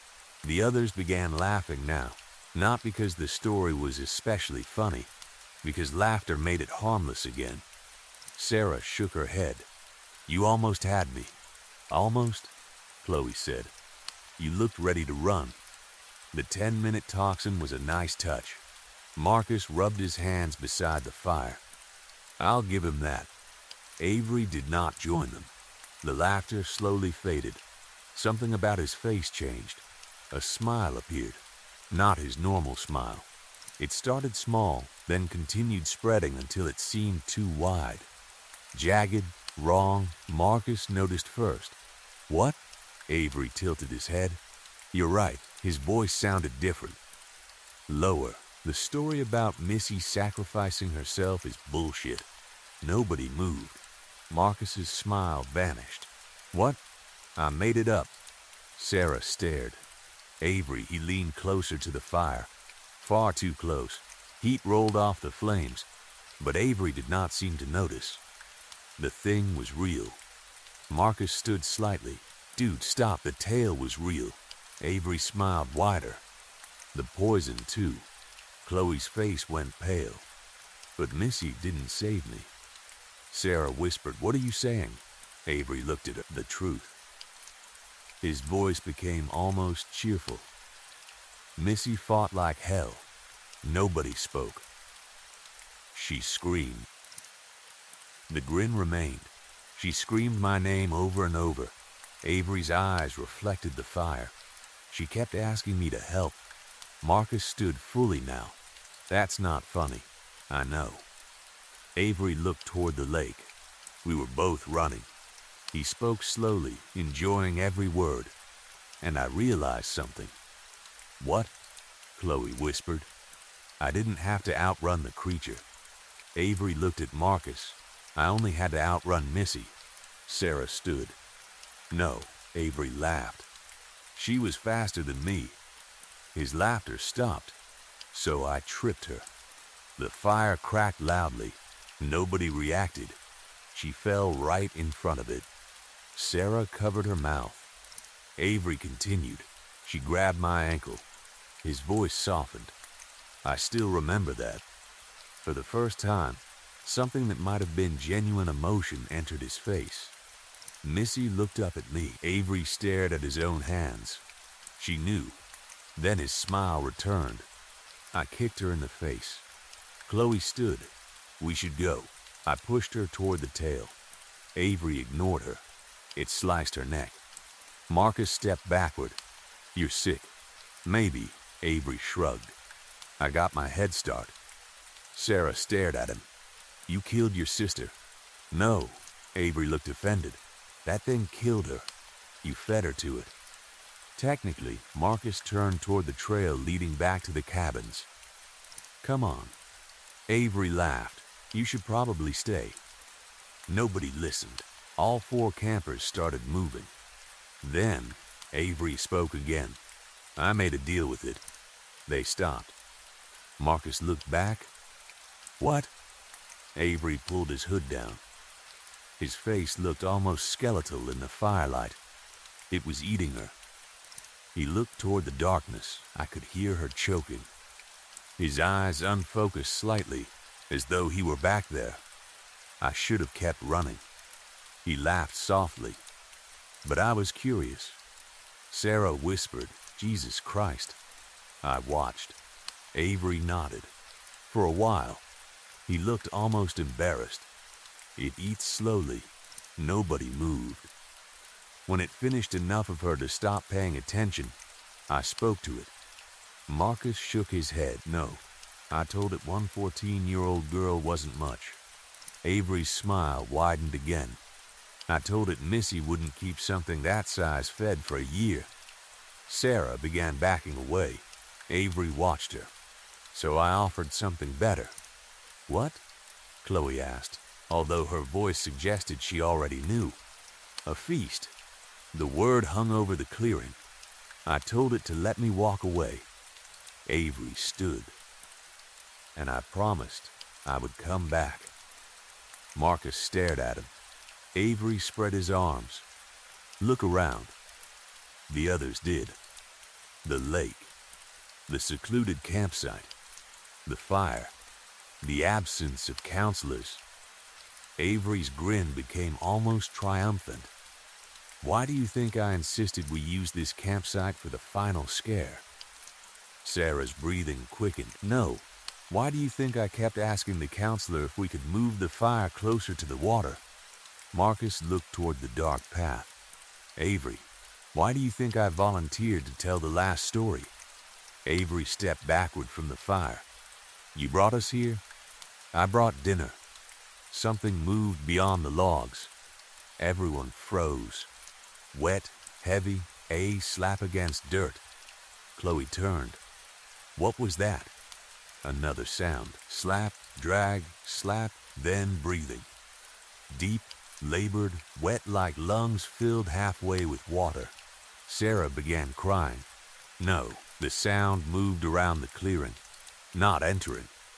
Circling, Marcus grabbed a burning branch from the edge of the fire. Avery, if this is some joke, the wheezing came from directly behind him. Marcus spun. Nothing. Then it sounded from the opposite side. Chloe screamed. Avery stood motionless. It remembers me. Marcus held the burning branch in both hands. Shut up. The shadows between the trees seemed thicker. Sarah stepped toward the trail. Her shoe caught on something. She fell hard. What the hell? She looked down. A root had wrapped around her ankle. No, not a root. Something dark had stretched from beneath the leaves. It released her immediately. Sarah scrambled backward. Run. They moved at once. Marcus dropped the branch. Chloe grabbed Sarah's arm. Another camper, David, sprinted toward the cabins. He made it perhaps 10 feet. Something pale moved between the trees. Fast, far too fast for its size. David disappeared. His scream lasted less than a second. Then came a wet tearing sound. Sarah screamed his name. Avery did not move. The thing entered the firelight. For one impossible second, everyone simply stared. It was larger than Avery had described. Much larger. Its body was pale and swollen, the skin so thin that black veins could be seen underneath. Its stomach dragged near the ground. Its arms were long. The joints bent sideways. Webbed fingers pressed into the dirt. Its head had no nose, no visible ears. only two deep black pits where eyes should have been. The mouth opened vertically, not sideways like a human mouth. From chin toward forehead, layers of tiny backward-pointing teeth filled the opening. Behind it dragged the tail, thick, muscular, nearly twice the length of its body. Jagged fins grew from both sides like saw blades. Dark liquid coated them. The creature wheezed. Its entire body expanded. Contracted, expanded. Sarah whispered, "Oh God." Avery laughed. "Told you." Marcus charged. Maybe he thought the burning branch was still in his hand. Maybe terror had simply destroyed whatever good sense remained. He ran directly at the creature. Its tail moved. A blur. The fin caught Marcus across the chest. For a second, nothing happened. Marcus stopped, looked down. A thin red line appeared across his shirt. Then his knees failed. He hit the ground. His body started shaking. "What did you do?" Chloe screamed. Avery watched calmly. Toxin, Marcus tried to stand. His arms would not cooperate. Blood began running from his nose. 10 minutes? Sarah cried. Avery shook his head. That part was exaggerated. Marcus looked at him. "How long?" Avery smiled. "Closer to 2. The creature crawled toward Marcus. He screamed. Chloe and Sarah ran in opposite directions. The creature chose Chloe. Its front limbs slammed into the ground. The tail dragged behind it. Chloe made it to the edge of the clearing. Then the tail wrapped around her waist. She was lifted from the ground. Her scream became a shriek. The serrated fins pressed inward. Avery turned his face slightly when the tearing began. Not because he was disgusted, because blood had sprayed toward him. "Careful," he muttered. Sarah stood alone near the fire. She looked at Avery. Tears covered her face. "You planned this." "Yes, we trusted you." Avery seemed to consider that. "I know. Why?" He looked genuinely confused. "Because I wanted to live." "You already lived. For a year." Avery looked toward the creature. "It gets hungry." Sarah shook her head. Then let it take. The smile vanished from Avery's face. "No." He said it with absolute certainty. Sarah understood then. There was no complicated belief behind what Avery had done. No worship. No loyalty. No supernatural corruption he could blame. Avery was simply terrified of dying. Terrified enough to sacrifice anyone else. Missy, friends, strangers, anyone. Sarah looked toward Marcus. He was still alive. Barely. His body had begun turning gray. The creature crouched over him. Its vertical mouth opened. Marcus screamed one final time. Sarah ran. Avery watched her disappear between the pines. For several seconds he thought she might make it. Then the wheezing stopped. The creature turned. Its black pits faced Avery. He pointed toward the trees. That one too. The creature moved. Sarah screamed somewhere in the darkness. Then again, farther away. Then nothing. Avery stood alone beside the fire. The flames had begun dying. Beyond the clearing came the sounds of feeding. Bones cracked. Wet flesh tore. Occasionally, the creature made a low clicking noise. Avery sat. He warmed his hands above the coals. His heart was beating quickly. Not from fear. Excitement. He had done it. Again, the pact had worked. Missy had bought him a year. These campers might buy him more. Maybe several years. He wondered how often he would need to return. Once every summer? Every few years? Would the creature eventually demand more? Adults were larger than children. Maybe that mattered. He could bring counselors next time. Or hikers. Camp Echo Wood had dozens of people passing through every season. Disappearances happened around wilderness areas all the time. People fell. People drowned. People got lost. Nobody would connect them. Avery smiled. Then he heard something behind him. Wet breathing. He turned. The creature crouched at the edge of the firelight. Blood covered its mouth. Its belly looked larger. Avery smiled nervously. Good? The creature wheezed. Avery stood. I kept my promise. It crawled one step closer. You remember me. Another step. Avery backed away. The creature's tail moved slowly behind it. Avery's smile weakened. We had a deal. The thing tilted its head. You let me go. Its mouth opened slightly. Avery swallowed.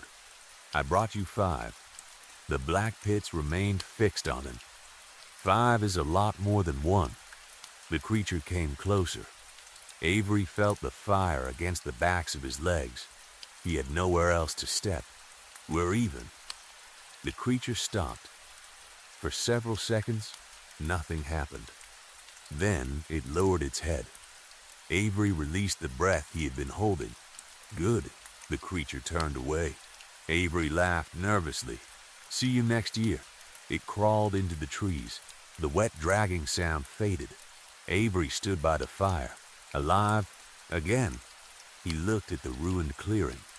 Blood, discarded shoes, a torn blanket, Marcus's jacket. He would need a story. Maybe the creature had attacked unexpectedly. He could say he ran. Again, people had believed him the first time. Why wouldn't they believe the survivor twice? Avery started toward the trail. Then he heard the wheezing again, in front of him. He stopped. The creature emerged from between 2 trees. Avery turned around. Another wet sound came from behind. He looked back. Nothing. His heart began pounding. Hey! The creature crawled closer. We had a deal. Its tail rose. Avery backed away. I brought you food. The thing opened its mouth. Avery suddenly remembered the exact words he had spoken 1 year earlier. 1 girl won't last you a year. Let me go and I'll come back. I'll bring you a feast. That was all. He had never asked for another year, never asked to be spared afterward. He had only asked it to let him go long enough to return with more food. Avery's face went pale. No. The creature wheezed. No, no. Its tail moved. Avery ran. For the first time that night, the smile disappeared completely. He sprinted through the trees.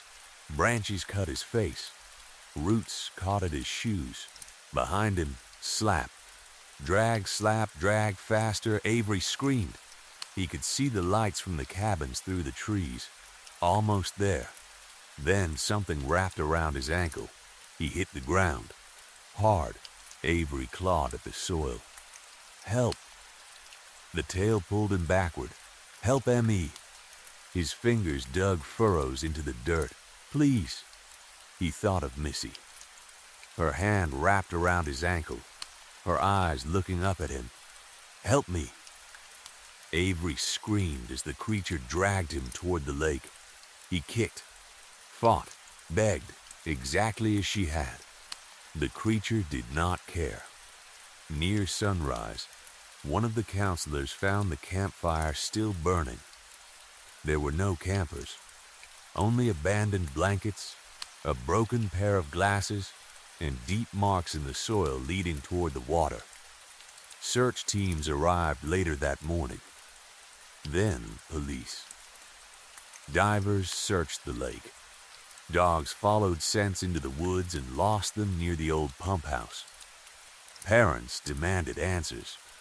The camp closed before the end of summer. Nobody found Avery. Nobody found Marcus, or Sarah, or Chloe, or David, just like they had never found Missy. Years later, people began telling a new story about Camp Echo Wood. They said a pale creature lived beneath the lake.